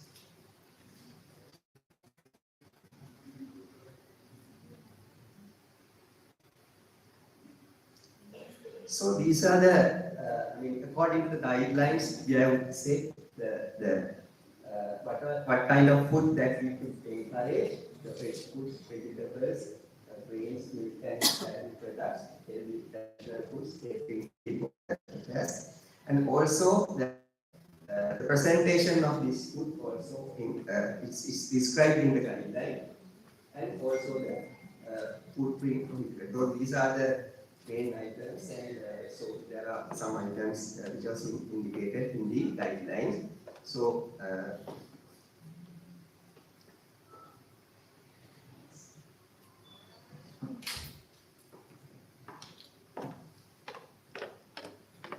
it is, I think it is a responsibility of the Ministry of Education to review the implementation of this circular at the moment, and I am sure that they would do so.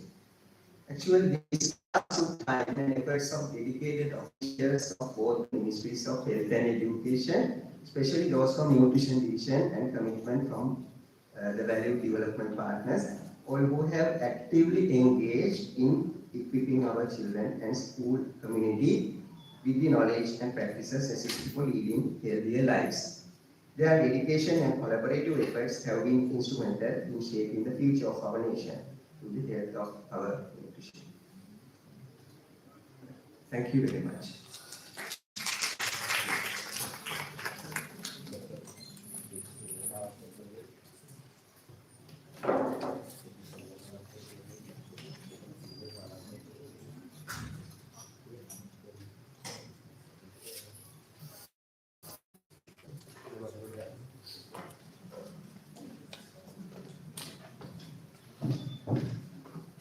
ඒ දීපක් කර එකෙන් සිංහලෙන් වචන සල්පයක් කතා කරන්න කියලා. ඒ නිසා ඒ පිළිබඳව කතා කරද්දී අපි කවුරුත් දන්නවා අපේ පාසල් දරුවන් සම්බන්ධව විශේෂයෙන් පෝෂණ තත්ත්වය ගැන පසුගිය වසර කිහිපය තුළ අප සතුව පවතින දත්ත පරීක්ෂා කිරීමේදී අපිට පේනවා ඔවුන්ගේ මන්ද පෝෂණ තත්ත්වය සහ ඒ වගේම අධි පෝෂණ තත්ත්වයන් මේ සියලු තත්ත්වයන් පිළිබඳව යම්කිසි වැටහීමක් ලබාගෙන තිබෙනවා. අප දන්නවා අපේ දරුවන් විශාල වශයෙන් පුරුදු වෙලා තිබෙනවා පාසල් වල විශේෂයෙන් පාසල් වල තිබෙන ආපන ශාලා වලින් ආහාර ලබා ගැනීම. ඒ නිසා අපිට පිළිච්ච දෙයක් තිබෙනවා මේ ආපන ශාලාවල භෞතික පරිසරය, ඒ වගේම ආහාර පිළියෙල කිරීම, ඒ වගේම ආහාර තිබෙන ආහාරවල පවතින ගුණාත්මක භාවය වැනි කරුණු මේ අවසාන ප්‍රතිඵලයට හේතු වෙනවා කියලා.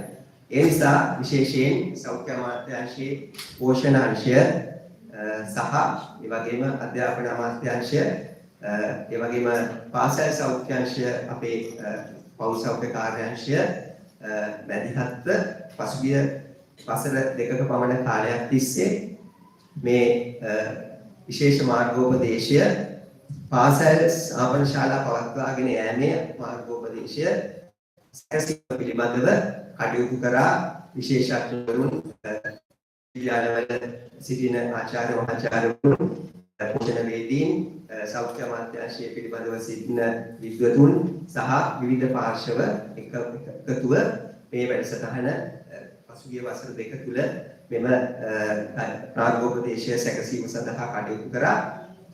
ඒ කටයුතු කරලා අප විසින් අපිට හැකියාව ලැබුණා විශේෂ සෞඛ්‍ය අමාත්‍යාංශයත් අධ්‍යාපන අමාත්‍යාංශයත් මේ මාර්ගෝපදේශය සැකසීම සෞඛ්‍ය අමාත්‍යාංශයෙන් ඒ වගේම ඒක ක්‍රියාත්මක කිරීමේ වගකීම පවතින්නේ අධ්‍යාපන අමාත්‍යාංශයට.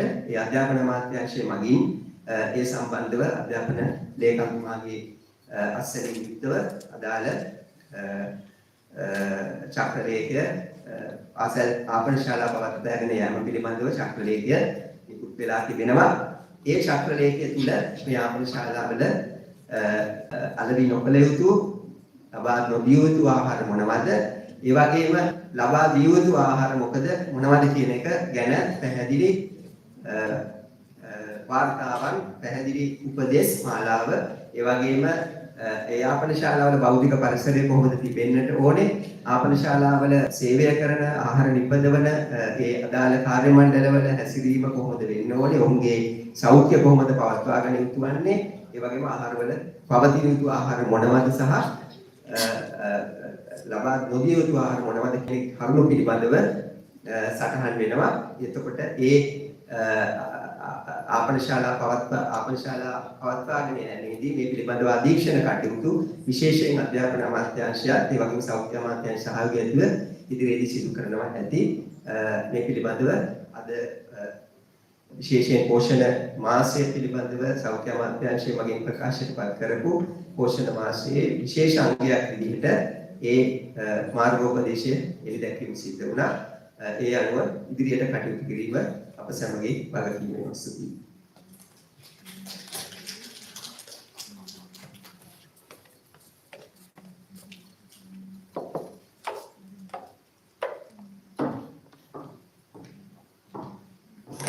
Thank you very much, Dr. Setunga, for giving us an idea behind the objectives and the implementation of the healthy canteen guide. Ladies and gentlemen, we will now call upon the stage the staff members of MOH Burlas Kamala as they bring to life and dramatize the key messages of this eventful month. Thank you.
අපිට ගන්න පුළුවන් දේවල්.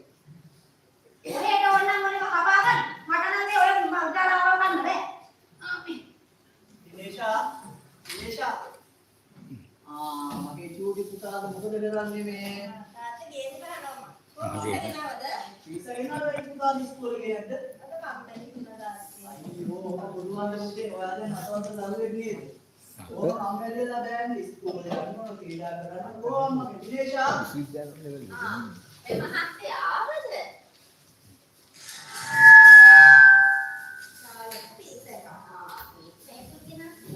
බලන්න දිනේෂා මේ ළමයි අදත් ඉස්කෝලේ ගිහලා නැහැ. ඔයාද යන්න බෑ කිව්වේ මහත්තයා. එහෙම කියලා බෑන්නේ බලන්න මේ ළමයි දැන් අතවත ළමයි උදේ නම් ෆෝන් එකේ බොබ ඉන්නවා මෙතන වැඩ කරන්නේ ආවේ. ඉතින් බලන්න ඔයා. මම ගෙදර නැහැ උදේ වගේ. හරි මහත්තයා අපි එයාවෝ. මහත්තයා නම් ඔස් එකක් දාගන්නවද මම ඒක හදාගෙන නම්කෝ. ලොකු පුතේ. ආමේ. මාමේ උදේට නම් තමයි මිටි. ඇයි දන්නේ ආමේ? මොනවද කරන්නේ? පොට් එක ගන්න ගෙනත් දුන්නේ. මෙන්න මේ පීසන් ගේන්නේ කොහොමද දැට ඉඳරනකොට ඉතින් ගෙනල්ලා දුන්නා. ඒ දන්නේ නැහැ නේද? දැන් ඒක අගරයන් අපිටත් ඕන. ඒව කියලා නෑ යම් මොක ප්‍රශ්නයක් වුණාද කියලා. ප්‍රශ්නයක් වුණාද? ප්‍රශ්නයක් වුණා. දැන් ඔබ කියන්නේ අපිටත් ඔය බල ජනාවම ගිහින්ද කියලා? අනේ බලාපන් මේ ළමයාගේ හැටි බලාපන්. වයසේ හැටියට බලපන් මේ ළමයාගේ ඇඟවල තියෙන්නේ. මම අහන් හිටියේ. මේ ළමයා කෑවත් කරදී කිව්වත් කරදී. මේ මොන කරදරයද? මෙන්න මේ එන ළමයා යන්නේ. අනේ මහත්තයෝ බලන්න වගේ ඉන්නේ ගැස්සී. මේ අපේ හාමිනේට දෙයගේ පස්ස දැකලා ඉරිසියායි. අනේ අප්පා ඉතියා කරන්නේ වැටේවා. අප්පා කියන හද මත්ත ඉස්සර තිබුණා. අනේ අම්මා මට ඉතියා කරලා නල්ල වලේ පස්සට කොන්නර ටෙලිවිෂන් එක ගන්න මට යන්න. ඒකට කොම් කරනවා මේ දිහාට.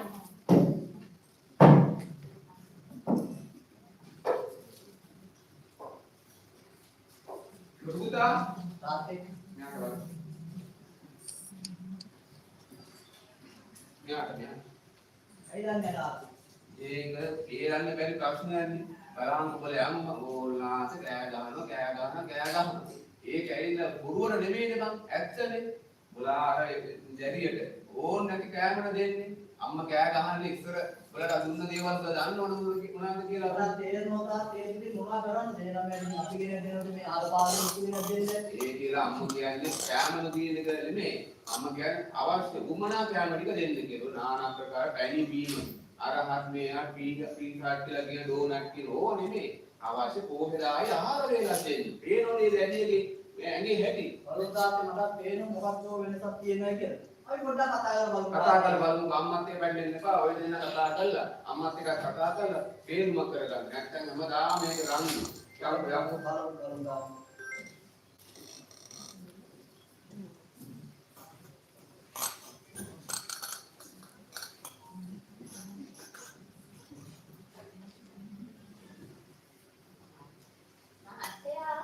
දිනේෂා මම එකක් හදන්න ආවා.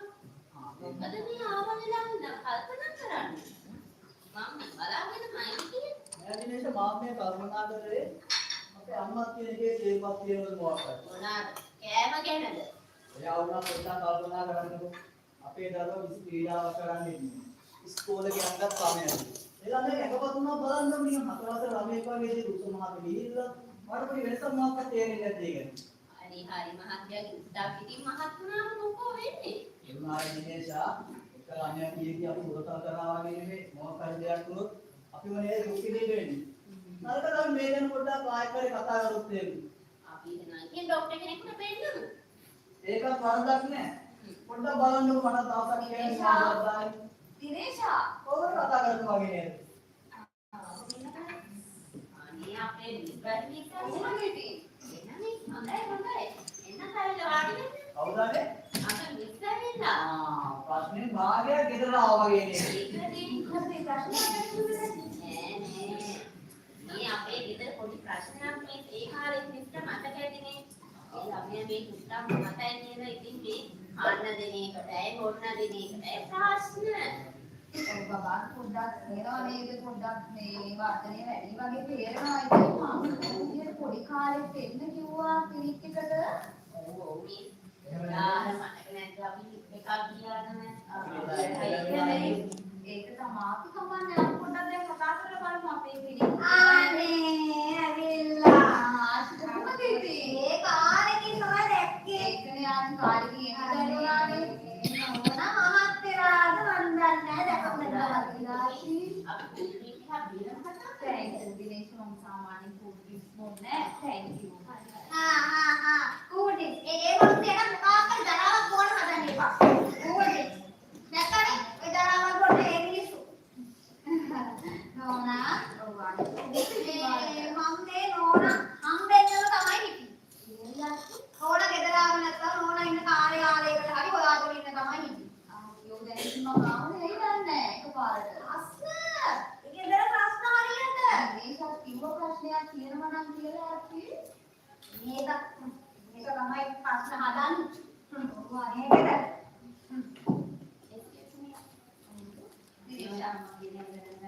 මේ අපේ දිනේෂ් ඔව් අපි දැන් ඒ කාලේ බබාගෙන් ඉතින් අරුල දුක්ඛ බැලුවා අපේ මේ ළමයා ඔව් දැන් මොකද්ද මේක ඉවරක් නෝනේ මොනවා හරි විසඳුමක් තියෙනවද ඔව් දිනේෂ් අපිට ප්‍රශ්න විසඳුමක් ගන්න පුළුවන් අපේ ක්ලිනික් එකක් තියෙනවා පෝෂණ සහායය අපි ඒකට ඇවිල්ලා පොඩි කාලෙත් දෙන්න බැරි විදිහට දැන් කමන්න දැන් ඇවිල්ලා අපේ සර් එක කතා කරලා අපිට විසඳ ගන්න පුළුවන් මේ ගැටලුව බබාගේ කෑම රටාවේ වැරද්දක් තියෙන බව තමයි වෙන්නේ ඔයාලට පුළුවන් සර් එක ඇවිල්ලා කතා කරලා ඉවර වෙලා මේ ගැටලුව විසඳ ගන්න මට හිතෙන විදිහට ගෙදර කට්ටියම આવොත් හොඳයි ඒකින් අපි කට්ටියක් එක්ක එමු ඔව් දිනේ පොතා අරගෙන සර් ඒකේ කොට ඔයාලට උපදෙස් දෙන්න ඊට පස්සේ ආයෙ බබාගේ කෑම රටාව අට දෙනෙක් පොඩි වෙනසක් වෙන්න ඕනේ ඒක නිසා සර්ට ලේසිය ඔයාලට උපදෙස් දෙන්න ඔයාලගේ කෑම රටාව ලියාගෙන ආවොත් එතෙන්දී ඔයා දැන් බබාගේ මේ හතර කෑම රටාව හදන්න කියනවා උදේට ගෙදරින් කාලා නම් හතර ඔයා මොනවාද බබාට දුන්නේ බත් එක බෝම්බු පරිපූර්ණ පත් කොච්චරක් ගත්තද ඊගාවට පත් මේ පරිප්පු බෝන්ස් වගේ මේස හැදී තේ හැදි වෙනකොට ඒක කොච්චරක් ගත්තද ඒ වගේ දේවල් උදේ යා කාප් වෙලා ගන්න නිදෙන්නක දැන් දරුවා ඉස්කෝලේ ගියාම එයා කඩ කෑම ගන්නනේ ඉස්සක් කියාගෙන අහන්න මොනවාද ආද දවස් කෑවේ කියලා ඒව මාක් කරගෙන අපි ඉමු ඒවල ආදයි හෙටයි කියන්නේ පුතා අනිත් ක්ලිනික් එක තියෙනවා ඒ ක්ලිනික් එකට එන්නේ හොඳට අහගෙන ඉන්න වෙලාවක් දෙනවා නමේ හමාර වෙද්දී ඔයාලා මාස්ටර්ට කියලා සර් එක කතා කරලා කියන ඔයාලා නමේ හමාර වෙද්දී ක්ලිනික් එකට එනවා මම ඊපුටි කරගෙන නේද ඊතර ඔක්කොම ඔව් කට්ටිය වෙන එක හොඳයි අපි එන්න වෙලාවක් දෙනවා කට්ටියත් එක්ක මාර්ජින අපේ ක්ලිනික් එකට එනවා නේ නෝනා උන්ට තේරෙන්නේ නැහැ ඔව් ඒක ක්‍රියාශීලී අනිවාර්යෙන් ඉන්න ඕන දිනේෂේට මම කියලා නෑ අනිත් සෙන්නාට ඉතින් නම් ඕක පින්න ඕන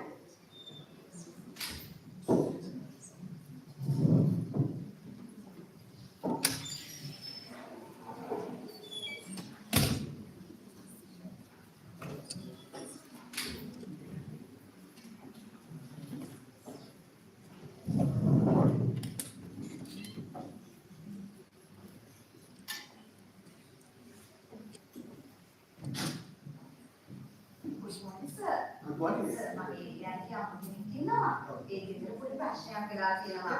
බබා පොඩි කාලේ ඉඳන් ටිකක් බඩ වැඩි. අපි පෝෂණ ක්ලිනික් එකට දෙන්න කිව්වා. හැබැයි යාට ඒ දවසේ එන්න උන්නේ නැහැ. ඒකින්ද දැන් ගෙදර ප්‍රශ්නයක් කට්ටිය අතරේ ඇති වෙලා තියෙනවා. මම සර් අපේ ක්ලිනික් එකට එන්න කිව්වා. සර් ටිකක් කතා කරන්න පුළුවන් නේද? සර් මම එකන් එන්නම් කියලා.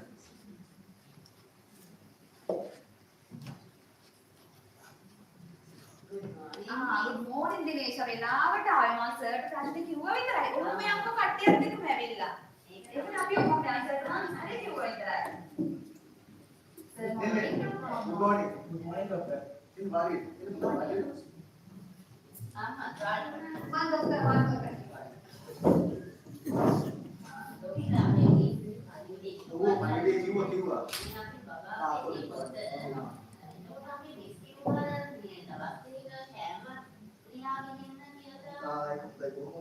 ડોક્ટર ને મම દુકાન આપේ મામાට ඒකට කියලා දෙන්නත් නැමෙලි ඒ මොකක්ද කියලා දන්නේ නැහැ කොහෙද අපි ඒක පොඩ්ඩක් කතා කරන්නත් ඒක තමයි ආවේ ඒක බොහොම හොඳ යාපක ඒ පොතේ තියෙන හැටියට නම් බබාගේ සෙක්ෂන් එක බාරවලු බාර ගොඩාක් වැඩි ඒ කියන්නේ අර BM කියලා කියන්නේ වැඩි ඒක අර ගම්පාර කලාපයට කිසිම දෙයක් ඒ කියන්නේ බබාට අතිබාර නෙවෙයි ස්ථූල කියන මට්ටමට තමයි බලමු මොනවද මෙයා හරි කියලා. මොනවද ડોක්ටර් මහත්තයෝ මේක දරුවාම නම් වෙනම මොකක්ද? ප්‍රශ්නේ මොකක්ද කියලා හොඳට තේරෙනවා. ඔය ඉස්කෝලේ ගියම මොනවද කරන්නේ? දෙවන නෝට්ස් එකයි ඊමේල් එකයි කරනවා නෝට්ස් අරන්. ඊපස්සේ අවසරයකට බයිට් කරනවා. ඉතින් පොඩි පාසලේ දාලා තියෙන කොහොමද කැන්ටින් එකේ ලාන්ච් තියෙන්නේ ඕවා තමයි ඔය කාලේ මනුස්සයෙක් රේස් ගානේ ගානක් අක්කේ රේස් ගානක් දෙලාවලට මොනවද කීයක් කරන් ගියා වුණා. අපි ඉතින් ඔය වැරද්ද කරනවා. ඉතින් ඇත්තටම මේ සෞඛ්‍ය අමාත්‍යාංශයේ මේක තීරුම් අරගෙන තියෙන ඉඳ තමයි මේ අවුරුද්දේ ඉඳලා ඔය ප්‍රශ්න අපිට හඳුන්වන්න දීලා සෞඛ්‍ය අමාත්‍යාංශය අධ්‍යාපන අමාත්‍යාංශය කියලා ඔය කැන්ටින් පාලනය කරන එහෙම නැත්නම් මොනවද දරුවන්ට කන්න දෙන කෑම කියලා පාලනය කරන්න පටන් අරගෙන තියෙන්නේ. එතකොට දුවට බැරිද උදේ ගෙදරින් කෑම ටිකක් කියන කාලයක්? නෑ ડોක්ටර් මහත්තයෝ. අපේ ගෙදර ඉන්නේ කුමාරියක් කියලා. දෙයට යන මිනිස්සු අපේ ගෙවල් වල නෑ මොකද? ඒ ගම්වල ඉන්නේ. අපේ ගෙදර උදේට වෙන මිනිස්සු නෑ උදේට බලන මිනිස්සුත් නෑ. අම්මේ දුට්ටා වාඩිලා ඉන්නේ. අනේ බං උඹට මම මොකක් හරි කියනකොට උඹට අමාරු ඇති. ආමේ යාට ආවනේ. අනේ මහත්තයෝ ඔබට අදින් මම මොකක් හරි කිව්වොත් තමයි ඔකොටම කෑනේ. ඇත්තටම දැන් මේ දරුවන්ට කෑම දීලා තියෙන විදිය බලනකොට පේනවා ප්‍රධාන කෑම වල අමතරව අමතර ආහාර වලින් සෑහෙන දීලා තියෙනවා ගොඩක් ශරීර සෞඛ්‍යයට හොඳ නැති කෑම වලින්. මෙහිමයි ඇත්තටම අපි අමතර ආහාර වලින් දෙන්න කියලා කියන්නේ වර්ධනය වෙන පුරා දරුවන්ට ඒ වගේම විශේෂ පෝෂණයක් අවශ්‍ය වෙන වැඩිහිටියන්ට එහෙම ප්‍රධාන කෑම වලින් අතරට අපේ ආහාර වලින් ගත්තහම හොඳටම ඇති. හැබැයි සමහර වෙලාවට මේ වගේ තරුණ දරුවන්ට එහෙම නැත්නම් ඕගොල්ලෝ වගේ වැඩ කරන අයට එහෙම අමතර ආහාර වල අත්‍යවශ්‍යම නැහැ. අපිට අමතර ආහාර වල ගන්න ඕනේ කියලා හිතනවා නේද? මොකද අපිට ශරීරය අධිකර නැති යම් ආහාර තියෙනවා. බොහොම ලේසියෙන් මේ ආහාර ගන්න පුළුවන්. සර් අපි අර පෝෂණ කාර්යය කරලා තියෙනවා අමතර ආහාර එකක් වෙන්න පුළුවන්. දොස්තර මහත්තයෝ ඒකේ මුත්‍ර මාත්‍රේ මරත්ින් කතා කරන්න වෙනවා මේ කියලා කතා කරලා තියෙනවා. ඒක දැන් ඒ කාලේ අපි ගාන පොස් තෙල් මඤ්ඤොක්ක බතල කුරක් කන්නේ දැන් ඉන්න අලුත් පරම්පරාව ඒවා කන්නේ නැහැ. ඒකනේ හේතුව. ඒක নানা ආකාර පැන්වීම කීසතියයි පේස්ටි කියයි ඩෝනට් කියයි ඕවා කාලා නැති ලෙඩ මේ දොස්තර මහත්තයෝ මම අහන්නේ සියලගේ පොඩි කාලේ වගේ මේ කඩ දීම කඩ පැන්වීම කඩ වගේ රොටි කඩ ඒවා තිබුණේ නැහැ නේද? නෑ දොස්තර මහත්තයෝ ඒ ඉඳ තමයි දැන් নানা ආකාර ඩෙප්‍රෙෂන් කියයි කොලෙස්ටරෝල් කියයි සීනි කියයි මොනවද අපිට ඇත්තටම මේ කෙටි ආහාර වලින් කියලා ගන්න පුළුවන්. ඒ බලන්න දැන් ඇත්තටම අපි පිටරටවලින් කියනකට ගණන් වැඩි ආහාර ගන්න අවශ්‍ය නැහැ. අපේ රටේ අපේ පොළොවේ හැදෙන කෑම වර්ග තියෙනවා. ප්‍රධාන ආහාර වලින් අතර අපිට බොහොම ලේසිම බලපුණා. මේ වගේ පේර අඹ එහෙම නැත්නම් අපිට මේ වගේ මේ කම්බල කන්න පුළුවන් මේ වගේ බඩේ විකු නේද? ඒ වගේ කෑම ඒ වගේ තමයි අපිට ගෙදර දීම බීමක් හදා ගන්න පුළුවන්. සීල් දාන්න නැතුව ඒ වගේ ගොඩක් ගෙඩියක්, නාරංග ගෙඩියක්, ඉදි ගෙඩියක් අපිට ගෙඩි කරලා බොන්න පුළුවන්. ඒ වගේම තමයි අපිට කෙටි ආහාර වේලකට අවශ්‍ය මී කිරි ටිකක් ගන්න පුළුවන්. ඒ විතරක් නෙවෙයි මේ බලන්න මේ වගේ රටකල්, එහෙම නැත්නම් කාජු, මේ වගේ දෙයක් වුණා දරුවෙකුට දුන්නට කමක් නැහැ. ප්‍රධාන ආහාර වේලකට. ප්‍රධාන ආහාර වේල අතරට තියෙන අමතර ආහාර වේලක් හැටියට. එතකොට ගොඩක් වෙලාවට ගැඹුරු දෙලේ දැකලා හදලා ටේස්ටි වර්ග, එහෙම නැත්නම් කට්ලට්, පැටිස්, රෝල්ස් මේ වගේ කෑම જાති හොඳ නැහැ. ඒවට බැරි වෙනවා. ඒ වගේම තමයි ඒවා තව තවත් කන්න හිතෙනවා. එතකොට වෙන්නේ මොකද්ද? නිකම්ම බල වැඩි වෙනවා. ඒ වගේ තමයි බිස්කට් වර්ග වගේ ඒවා විශේෂයෙන්ම පිටි දාලා හදන මාපිලි වලින් හදන කෑම જાති. ඒවා නිසා ගොඩක් වෙලාවට දරුවෝ දන්නේ නැතුව බල වැඩි වෙනවා. අමතර ආහාර වලින්. සමහරවිට ප්‍රචාරක කටින් කිලෝ පොඩි බඩගින්නක බිස්කට් එකක් ගන්න කියලා. හැබැයි පොඩි බඩගින්නක සමහර වතුර ටිකක් බිව්වත් ඇති. ඒක ගෙදරම හදාගන්න දීප එකක් වතුරට දිහි බිව්වත් එකක් පිළිකල බිව්වත් ඇති. ඇත්තටම මේ ටික විතරක් කරලා මදි. කාලා විතරක් මදි. නේද? කන විදිය ගැනත් දැනගන්න ඕනේ. එකක් තමයි පවුලේ යන්නේ හැමෝම එකට එකතු වෙලා කන්න පුළුවන්. නේද? ටීවී එක බල බල ෆෝන් එක ඕකම කනවට වඩා එහෙම නේද? දැන් නම් ડોක්ටර් මම හිතන්නේ අපම දැන් දෙන්නේ එකට ගෑම අඩුයි මම හිතන්නේ අපි අපේ ගෙවල වුණත් එකට එක ගෑන් දෙස්නා වෙලාව අපි එක ටීවී එක බලන එක ෆෝන් එක බලන මම හිතන්නේ මේක ලොකු ගැටලුවක්. ඇත්තටම මේක ලොකු ගැටලුවක්. ඒකට වෙන්නේ කන ප්‍රමාණයකට කිසි අවබෝධයක් නැහැ. දරගෙන නැතුව විශාල ප්‍රමාණයක් කැවෙනවා. ඒ වගේම තමයි පවුලේ සමාජික අතරින් සම්බන්ධතාවයක් අඩු වෙනවා. ඒකින්ද ඇත්තටම හැමෝම එකතු වෙලා කෑම වේලා කරන පවුලේ සමගිය පවුලේ සම්බන්ධතාවය ඒවත් ආරක්ෂා වෙනවා. ඒ වගේම තමයි හොඳ පෝෂණයකුත් ලැබෙනවා. අනවශ්‍ය විදිහට ගොඩක් කෑමක් සිද්ධ වෙන්නේ නැහැ. ඒ වගේම තමයි මතක තියාගන්න කාලා විතරක් මදි. හොඳට ව්‍යායාම කරන්න ඕනේ. මොනවාරි ස්පෝර්ට්ස් කරනවද? වීඩියෝ ගේම්ස් නම් අහලා හරියන්නේ නැහැ. ඇත්තටම ඕක තමයි දොස්තර මහත්තයෝ එකම ව්‍යායාම. ඒක හවස් වෙනකම් ඒක තමයි එකම ව්‍යායාම. අපි කෑම කාලා විතරක් අපි අපේ ඇඟට එන ශක්තිය වැය කරන්න නම් මොකද ක්‍රීඩා කරන්න ඕනේ. බයිසිකල් පදින එක, ඇවිදින එක, සීදන එක, අර ස්කිපින් රෝප් එක පදින එක. ඇත්තට පොල්නේ හැමෝටම එකතු වෙලා ඇවිදින්න යන පුළුවන් නැත්නම් ක්‍රීඩාවක් කොහොමද කරන්න පුළුවන්. ජවනහාමුදුගේ මනල ක්‍රීඩා ඕන දෙයක් කරන්න පුළුවන්. මොකද ඇගේ ශක්තිය පිට කරන්න. ඒක විතරක් නෙවෙයි. මොකද මොකද කියන කාලා විතරක් වගේ මොකද වතුර මොන්න ඕනේ. අපි කියන දවසකට මොකද වතුර ප්‍රමාණයක් බොන්න ඕනේ කියලා කෑමකට පස්සේ කෑම වේල අතරට. ඒ වගේම තමයි හොඳට මතක තියාගන්න මොකද නිින්දක්. ඒකනම් කරයි මොක නැත අනිත් එක නැතුව නිදා ගන්න එක නම් මහත්තයෝ උදේ ඉඳන් හවස් වෙනකම් කරන එකනේ කොහොමද? අපිට පුළුවන් අපේ කෑම ඉන්නේ පාලනය කරගන්න ඔය කිච්චයක් පුළුවන් තරම් අඩු කරලා නේද අපේ ප්‍රධාන අපේ අපිට ප්‍රධාන ආහාර වේල කපතම අපිට ගැලපෙන මොකද කිච්ච ආහාර වේල කපතගේ අපිට ඒක ගන්න පුළුවන්. මොකද කියන්නේ? ඔයගොල්ලෝ ලෑස්තිද මේ මෙලෙස කරන්නේ? ලෑස්ති කියන්නේ ડોක්ටර් ඇත්තටම ගොඩාක් ස්තුතියි මේ පොලිස් ටිකට. ඔය කියන සියලු දේවල් වලට අපි ලෑස්ති වෙනවා. දොස්තර මහත්තයෝ ගොඩාක් පිං. මාකර බොහොම බොහොම මුන් යොමු ටිකක් පෑග් වලට බොහොම පිං. අහුණා දුපර. අහුණා දුපර. අර කියපු හොඳට ඔළුවට දාගන්න ඉන්න. අදවත්. අද ඉඳන්වත් අර කියපු විදියට තමන්ගේ ආහාර වට්ටෝම හදාගත්තා නම් කදිමයි. නැත්තම් කිව්වොත් හැදල් ලෙඩව උඹලටම හොයාගන්න බැරි වෙයි. ඒක නිසා අර කියපු කෑම ටික ඒ විදියටම හදාගෙන අද ඉඳන් පටන් ගන්න ඕනේ තමන්ගේ ආහාර ටික සෞඛ්‍යවත්ව ගන්න. ඕක ඔච්චරයි මං කියන්නේ. මොකද කියන්නේ ඔයගොල්ලෝ ලෑස්තිද? අපි ලෑස්ති. මොකද කියන්නේ ඔයගොල්ලෝ ලෑස්තිද අපිත් එක්ක එකතු වෙන්න මේ අද ඉඳලා මේ වෙනස කරන්න? දැන් බලන්න මගේ බලන්න අවුරුදු 75 මේකවත් නෑනේ. අරගෙන අපිත් එක්ක එකතු වෙන්න හැමෝම.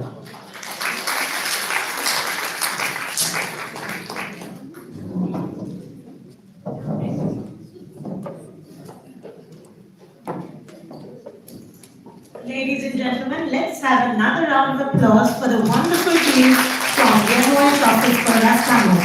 They indeed brought to life all the valuable messages that we talked about, and we hope that they too, and the other NOH officers, and of course through our Healthy Canteen Guideline, will bring these messages forward to the nation. Ladies and gentlemen, we next have a moderated discussion. This will be carried out by the members of the Young Professionals Alliance for Health. And for this, I would like to invite Drs. Nirushi Pereira, Akila Nilavira, Asif Nayaka, and Nimasha Sankalani.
නැත්තම් සැකල ගන්න ආසයි. හිතලා බලන්න බඩගිනි නැති මොනම හරි කන්න හිතන අවස්ථා කොච්චර තියෙනවද? අද කොබ්ලොක්ස් ෆැක්ට් එක්ස්පයිර් තුලින් අපි බලමු අපේ තරමතරවල් ඇත්තටම ආහාරයට ගන්නේ මොනවද කියලා. 2024 global school based student health survey දත්තවලට අනුව වයස අවුරුදු 13 ඉඳන් 14 දක්වා දරුවන් අතර 20% නිසා දීපත සීලී පැහැදිලි වර්තමානයේ 40% නිසා දීපත සීලී අධික ආහාර තවත් සීලී නිසා දුරශා දියද අධික කෙටි ආහාර හරි කෙටි දරුවන්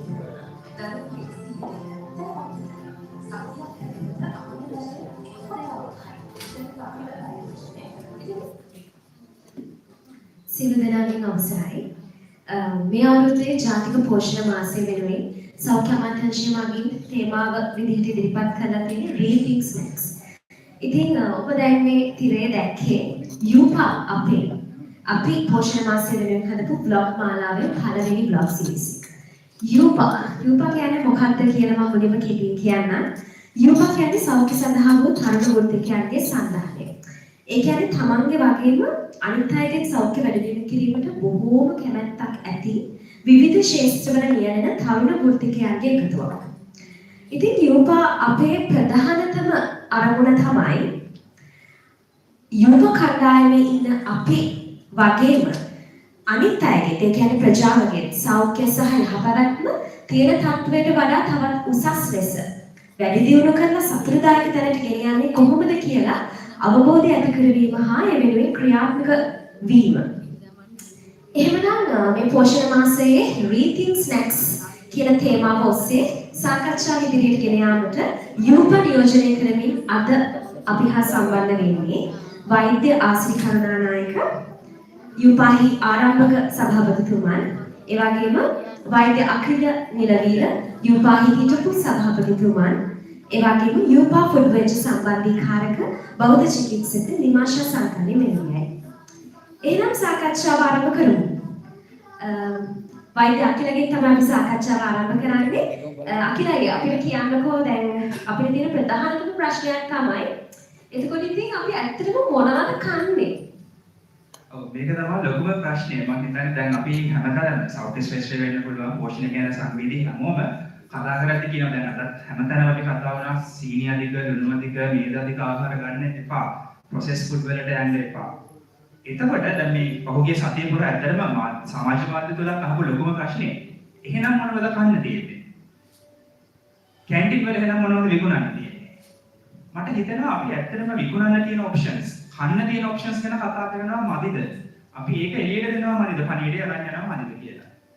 මොකද අපි හැම වෙලේම නෙගටිව් කියන්නේ කන්න හොඳ නැති දේවල් ගැන කතා කරනවා, කන්න ඕනේ මොකද්ද කියන එක ගැන එම්ෆසයිස් කරනවා මදිද කියලා. යූපා ෆුඩ් වෙන්චර් කියන එක අපි ඇත්තටම පටන් ගන්නේ ඉකොනොමික් ක්‍රයිසිස් එකත් එක්ක අපේ සමාජිකයන්ගේ පෝෂණය මේන්ටේන් කරගන්න අපිට අමාරු වෙයිද කියන ප්‍රශ්නය ආවා, අභියෝගය ආවා. ඉතින් අපි අපේ කණ්ඩායම ඇතුලේ මොනවද කරන්න පුළුවන්? තියෙන දේශීය අමුද්‍රව්‍ය පාවිච්චි කරලා රටට ඩොලර් වැය වෙන්නේ නැති විදියට බල ශක්තිය අඩුවෙන් වැය කරලා ඒ අපේ පෝෂණය සපුර ගන්න පුළුවන් ඔප්ෂන්ස් මොනවද? අපි ඒ වෙනුවෙන් කරන්න පුළුවන් මොනවද කියන එකේ තමයි යූපා එකේ යූපා ෆුඩ් වෙන්චර් පටන් ගන්නේ. ඔයාලට මෙතන මෙතේ ලිස්ට් වෙනවා. අපි ඒ අනුව තමයි Yupa food venture weekly challenges social media post හදන්න පටන් ගන්නේ. අපේ කණ්ඩායමේ ඇතුළේ වෙලා ඉනෝවේට් කරන රෙසිපීස් අපිට පහසුවෙන් හොයා ගන්න පුළුවන් ඉන්ග්‍රීඩියන්ට්ස් ඕන තරම් තියෙනවා. අපි හිතුවට එහෙම නැහැ කියලා ඕන තරම් තියෙනවා. සහ මේ පෝෂණදායී ආහාර රස නැහැ, කන්නේ නැහැ, ළමයි කන්නේ නැහැ කියන එක අපේ ඔළුව වලට දාලා තියෙන එක බොරුවක් කියන එක ඔප්පු කරගන්න පුළුවන් වෙනවා. මොකද මේවා රස විදියට හදන්න පුළුවන්. ඕන තරම් විදියට. අපි අපේ ඉවෙන්ට්ස් හරි අපේ මොන හරි එකතු අපේ වැඩකට කට්ටිය එකතු වුණාම අපි කරන්නේ ගොඩක් වෙලාවට ඒ කෑම හදාගන්නේ අපිමයි. ඒ විදිහට තමයි අපි ෆුඩ් වෙන්චර් එක අරගෙන. ඉතින් මේ ඔප්ෂන්ස් ඕන තරම් තියෙනවා. ලංකාවේ විශේෂයෙන්ම ස්නැක්ස් ගැන කතා කරනකොට මෙතන ගොඩක් කතා වුණා. පළතුරු කියන්නේ හොඳම ඔප්ෂන් එකක්. ලංකාවේ පළතුරු වර්ග ගොඩාක් තියෙනවා.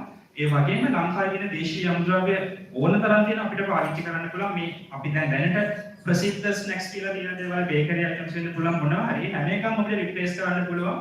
දේශීය අමුද්‍රව්‍ය පාවිච්චි කරලා පෝෂණ ගුණය රැකෙන විදිහට ඔය සීනි ග්ලයිසෙමික් ඉන්ඩෙක්ස් එක ගොඩක් අඩු කරගෙන සීනි ඇබ්සෝබ් වෙන ප්‍රමාණය අඩු කරගෙන ප්‍රෝටීන් ෆයිබර්ස් වැඩි කරගෙන හදන්න පුළුවන් ස්නැක්ස් ඕන තරම් තියෙනවා. අපි ඒව එකතු කරලා අපි රෙසිපීස් එකතු කරලා රෙසිපි පොතකුත් පබ්ලිෂ් කරලා ඉතින් දැන් ඉතින් එහාට තව රෙසිපීස් 200ක් විතර අපිට එකතු කරලා තියෙනවා. මේවා මේ ගොඩක් සංකීර්ණ බරපතල රෙසිපීස් නෙවෙයි. හරිම සරල විදිහට කරන්න පුළුවන් ඒවා ගොඩක් තියෙනවා.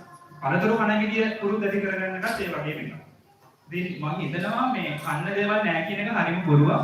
මේක සමාගම උපක්‍රමයක් වෙන්න පුළුවන්. අපේ ළමයින්ගේ ඔළුවලට දාලා තියෙන පෝෂ්‍යදායී දේවල් රස නැහැ කියන එකට ඇදිලා තියෙනවා.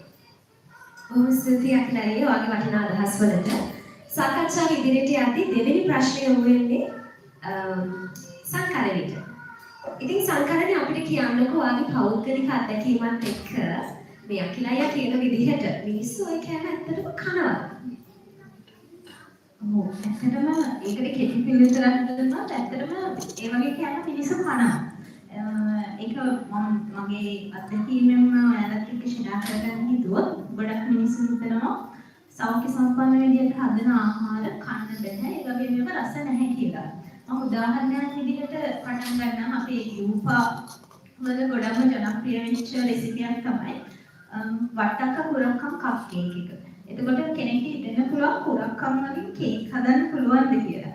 එතකොට ඒකදී අපි මුලින්ම පාවිච්චි කරන්නේ අමුද්‍රව්‍ය විදිහට වට්ටක්ක කුරක්කම්. එතකොට සාමාන්‍ය කේක් එකක් හදනකොට තිරිඟු වලට ආදේශකයක් විදිහට කැල්සියම්, ප්‍රෝටීන්, තන්තු බහුල ඒ වගේම ග්ලයිසෙමික් ඉන්ඩෙක්ස් එක අඩු ආදේශකයක් විදිහට දේශීය අමුද්‍රව්‍යයක් තමයි අපි පාවිච්චි කරන්නේ කුරක්කම්. ඒකම බිත්තර, නුරුසීනි ඊට පස්සේ බටර් මාගරින් වෙනවට අපි ආදේශකයක් පාවිච්චි කරන්නේ පොල් තෙල්. මොකද ට්‍රාන්ස් ෆැටි ඇසිඩ් පාවිච්චි කරන එක අඩු කරන්න තමයි අපි පොල් තෙල් පාවිච්චි කරන්නේ. ඒකම දේශීය අමුද්‍රව්‍යයක් විදිහට කුරුදු පාවිච්චි කරනවා කේක් වල රස, ගුණ, පාට වැඩි කරලා ගන්න. ඉතින් මේ කප් කේක් එක ඕන කෙනෙක්ට හදලා බලන්න පුළුවන්. මොකද එකපාරක් කෑවොත් ආයේ කනවා එච්චරට රසයි. ඒකම මම කියන්නේ කැමති අපි මේ දැන් හදපු රෙසිපි අපේ යූප සේකර් එකකින් එළියට අපි ලෝකෙට ගෙනියන්න හම්බෙච්ච chance එක තමයි යූප කේටරින් කියන්නේ සමාජ මාධ්‍ය ඔස්සේ එහෙම නැත්නම් එක ඉවෙන්ට්ස් වලදී මේ රෙසිපීස් ගැන ඉම්ප්‍රෙස් වෙච්ච කට්ටිය ඒ ගැන දැනගන්න ලැබිච්ච කට්ටිය අපිට ආරාධනා කරා මේ සෞඛ්‍ය සම්පන්න විදිහට හදපු ආහාර ඒගොල්ලන්ගේ උත්සවවලදී සඳහා කරන්න කියලා. එතකොට ඒ විදිහට තමයි යූප කේටරින් කියන සංකල්පය ඇති වුණේ.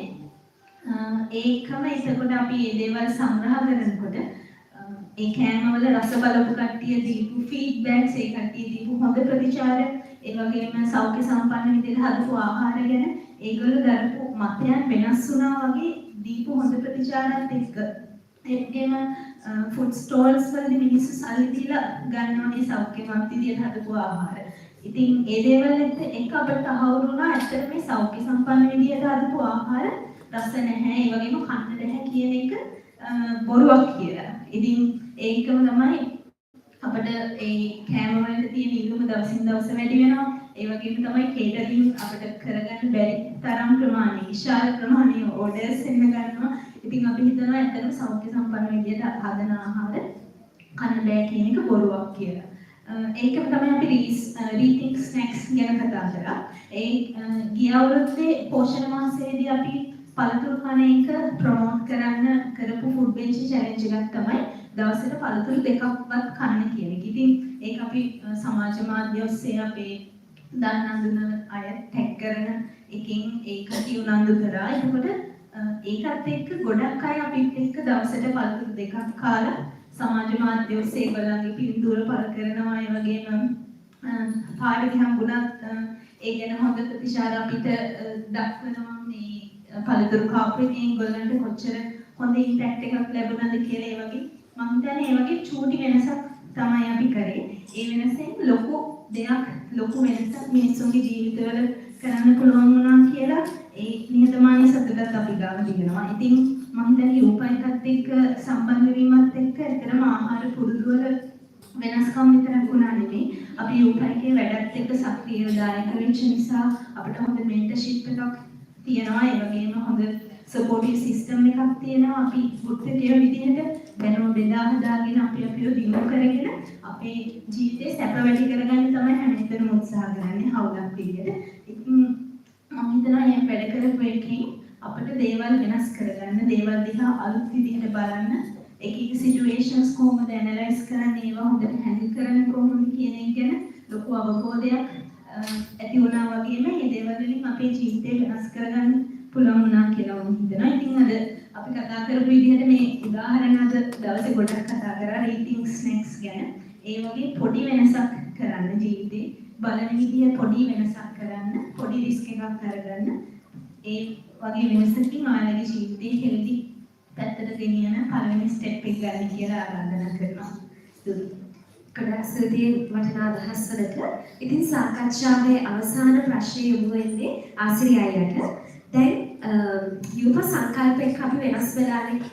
එතකොට යූප අපි කොහොමද අනිත් අයවත් වෙනස් කරන්නේ? යුනිවර්සිටි කියන්නේ වගේ ප්‍රශ්නයක් තුළම උත්තරේ කැලකුත් තියෙනවා. ඒ කියන්නේ අපි වෙනස් වෙච්ච එක දිහා කියන්නේ ඒක අපිට දැනෙච්ච එක හරහාම අපිට විශ්වාසයක් ඇති වෙනවා අනිත් අයවත් වෙනස් කරන්න පුළුවන්. ඒකත් තමයි අපි මේ පෝෂණය සම්බන්ධයෙන් සංකල්ප ඒවා අපේ එදිනෙදා ජීවිතයට ගන්න පුළුවන් කියන එක. ඒ කියන්නේ ලොකු මහන්සියකින් තොරව අපේ ජීවිතේ ඒවා අදාළ කරගන්න පුළුවන් කියන එක අපිට දැනෙච්ච නිසා අපිට ලොකු විශ්වාසයක් තිබ්බා. අනිත් ප්‍රජාවන් වලට ගිහිල්ලා ඒගොල්ලොත් එක්ක සාකච්ඡා කරලා ඒගොල්ලන්ගේ ආහාර එදිනෙදා ආහාර පුරුදු පෝෂණ තත්ත්වය දිනු කරගන්න පුළුවන් වෙනවා. ඉතින් ඒකෙදි මම හිතන්නේ අපිට අපි කරපු විශේෂම එකක් තමයි මේ අපේ කියන්නේ වැඩවලට හවුල් කර ගැනීම. ඒ කියන්නේ උදාහරණයක් විදිහට අපි මේ යූපා ටීම් එකක් විදිහට අපි හවුල් වෙලා වැඩ කරපු නිසා තමයි කලින් කිව්වා වගේ අපේ ආහාර පුරුදු අපි හිතන පතර විදිහ අපේ අවබෝධය වැඩි වෙනවා. සහ අපිට අවස්ථාවන් ලැබුණ ඇත්තටම මෙතන විශේෂයෙන් සඳහන් කරන්නත් ඕන අපිට අපේ සෝෂල් මීඩියා කැම්පේන් දැකලා යුනිසෙෆ් එක සහ ෆැමිලි හෙල්ත් බියුරෝ එකේ ඇඩොලසන් යූත් හෙල්ත් ක්ලිනික් එකෙන් අපිට අවස්ථාවක් ලැබුණා යූපා ෆුඩ් ඩේට යූත් චැලෙන්ජ් එක විදිහට මුළු රටේම මේ ප්‍රජාවන් එක්ක තරුණයන් එකතු කරගෙන මේ ප්‍රජාවන්ගේ පෝෂණය දියුණු කරන්න වැඩ කරන්න. එතකොට ඒකට විශේෂයෙන්ම ලංකා මැඩම් සහ චිරන්තිකා මැඩම්ට ස්තුතිවන්ත වෙන්න ඕන මේ අවස්ථාව කරගන්න මම මේ ස්තුතියක් පළ කරනවා. එතකොට ඒ හවුල් කර ගැනීම ඇතුලේ ඒ ආපු තරුණ වගේම අපේ මේ පෝෂණය සම්බන්ධයෙන් ආහාර සම්බන්ධයෙන් කියන යටිතල සාධක ගැන අවබෝධයක් ආවා. කලින් මෙතනදී කතා කරා වගේ සමාගම් වල බලපෑම කොහොමද? ඒ එයාලගේ ප්‍රචාරකත්වය කොහොමද? මාධ්‍ය වලින් සමාජ මාධ්‍ය වලින් අපේ මේ choices නැත්නම් අපේ මේ තෝරා ගැනීම වලට බලපාන්නේ කොහොමද කියන ඒ මට්ටමට පවා මේ ප්‍රජාවන් වල අවබෝධය වැඩි වුණා. සහ මේ අපි ඒ ප්‍රොජෙක්ට් එක ඇතුලේ සහ අපිට ආරාධනා ලැබෙද්දී අපි ප්‍රජාවන් වලට යද්දී විශේෂයෙන්ම සමහරවිට රජයේ නිලධාරීන් ඒ වගේම තමයි සෞඛ්‍ය සේවකයෝ MOH වල අපි කතා බහ කරද්දී ඊට පස්සේ ප්‍රී ස්කූල් වල ඊට පස්සේ පාසල් වල දෙමව්පියෝ දරුවෝ පෙර පාසල් වලුත් මේ හැමෝම මේකට ඇත්තටම මාර උනන්දුවෙන් සහභාගී වුණා. සහ අපිට සමාජාවට එකම විදිහට නෙමෙයි මේක මනින්ගේ වලින් අපිටත් සිද්ධ වුණා මේ අපේ ක්‍රියාවලිය සමහර තැන්වලදී වෙනස් කරගන්න. එතකොට ඒ හරහා මේ හවුල් කර ගැනීම හරහා තමයි මම හිතන්නේ මේ අපිට මේක ව්‍යාප්ත කරගන්න වෙනස් කරගන්න පුළුවන් උනේ. සහ අද දවසේදී විශේෂයෙන්ම පෝෂණාංශය ගැන සඳහන් කරන්න ඕන. සහ මේ අපේ යූත් අපිට අවස්ථාව ලැබුණා ප්‍රතිපත්ති සම්පාදනයටත් මම හිතන්නේ විද්‍යා මැඩම්ට විශේෂයෙන් ස්තුතිවන්ත වෙන්න ඕන. යුනිසෙෆ් එකත් එක්ක එකතු වෙලා අපිට අවස්ථාව ලැබුණා. ඒ හවුල් කර ගැනීම හරහා ඇත්තටම යුරෝප අපි සෑහෙන දේවල් ඉගෙන ගත්තා. අපිට දේවල් ඒ කියන්නේ අවබෝධය වැඩි වුණා කොහොමද මේ සිස්ටම්ස් දුවන්නේ කොහොමද අපිට දේවල් කරන්න පුළුවන් කියලා. මේ පෝෂණාංශයත් අපිට එක්ක දිගටම රැඳිලා හිටියා.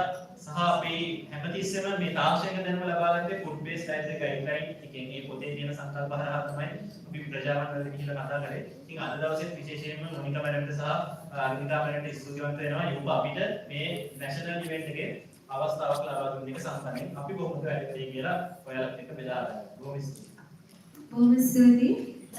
ඔබ දෙදෙනාගේ ඒ හරවත් අදහස් වලට. ඒ වගේම අපිට තව පුංචි වෙලාවක් තියෙනවා ප්‍රශ්න දෙකක් වගේ ඔබට අපේ ඔඩියන්ස් එකෙන් මොනවාරි යූප සම්බන්ධව ප්‍රශ්න අහන්න පුළුවන් දැන් මේ අවස්ථාව විවෘතයි වෙනුවේ.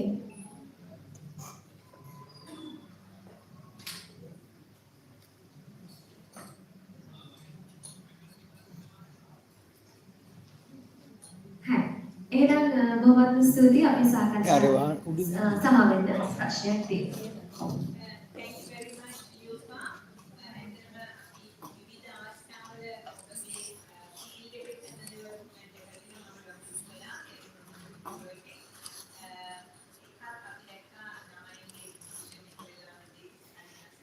මයික් එකක් ගන්න බෑ.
Thank you very much, madam.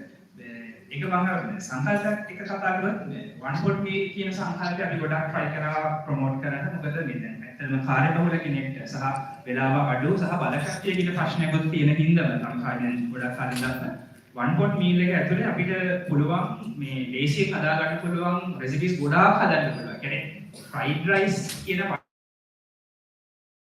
වචනේ අපිට අසෞඛ්‍යමත් විදියට ආවට අපිට ඒක සෞඛ්‍යමත් විදියට හදන්න පුළුවන්. අපි දාන අමුද්‍රව්‍ය සහ පාවිච්චි කරන දේවල් ප්‍රමාණයන් තේරෙම දාන කෙනාගේ අතේ තමයි. එතකොට ඒ වගේ අපිට විවිධ එළවලු පාවිච්චි කරලා ඒ වෙලාවේ කියන්නේ මේ ලෝකල් කමියුනිටි එකට අදාළ විදියට තියෙන අහුලව තියෙන එළවලු වර්ගය අරගෙන ඕන විදිහකට අපිට one pot meals හදන්න පුළුවන්. ඉතින් ඒක අපි පුළුවන් තරම් උත්සාහ කරා ඒකත් අරගෙන යන කමියුනිටිස් වලට ඒ වගේම ස්නැක්ස් විදියට අපිට ලේසියෙන් අපි කියන එක තමයි පළතුරු පාවිච්චි කරන්න පුළුවන් කියන එක. එතකොට පළතුරු විවිධ වර්ණ වලින් විවිධ විදියට ගන්න පුළුවන් කියන එක කැලරි ප්‍රමාණයන් අනුව.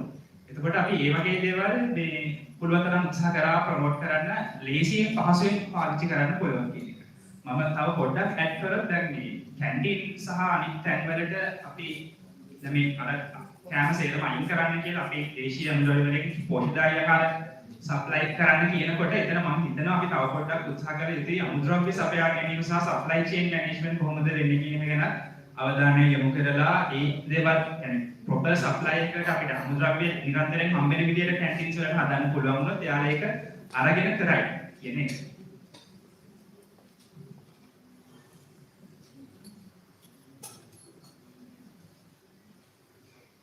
ඒ වගේම මතක් කරනවා එහෙනම් ගොඩක් ස්තුතියි අපේ සාකච්ඡාව අහන් හිටියට බොහොම ස්තුතියි.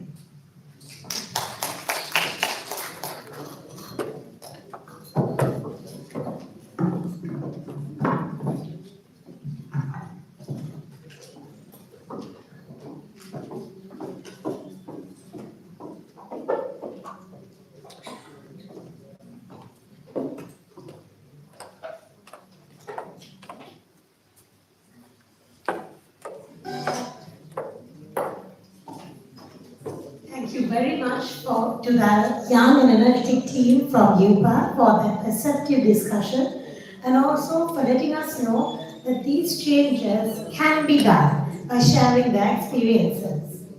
Ladies and gentlemen, we are now reaching the end of this morning's program and we will now have a dance item which will be carried out by the public health nursing officers. And the public health nursing officers who are here with us today are Ms. T.A.D.S. Tenwara, Ms. O.R. Vikraman, and Ms. L.B.G. Lokwana Surya. Let's have a round of applause for the new team that is coming up to do a dance for us.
Rama, Rama, Rama,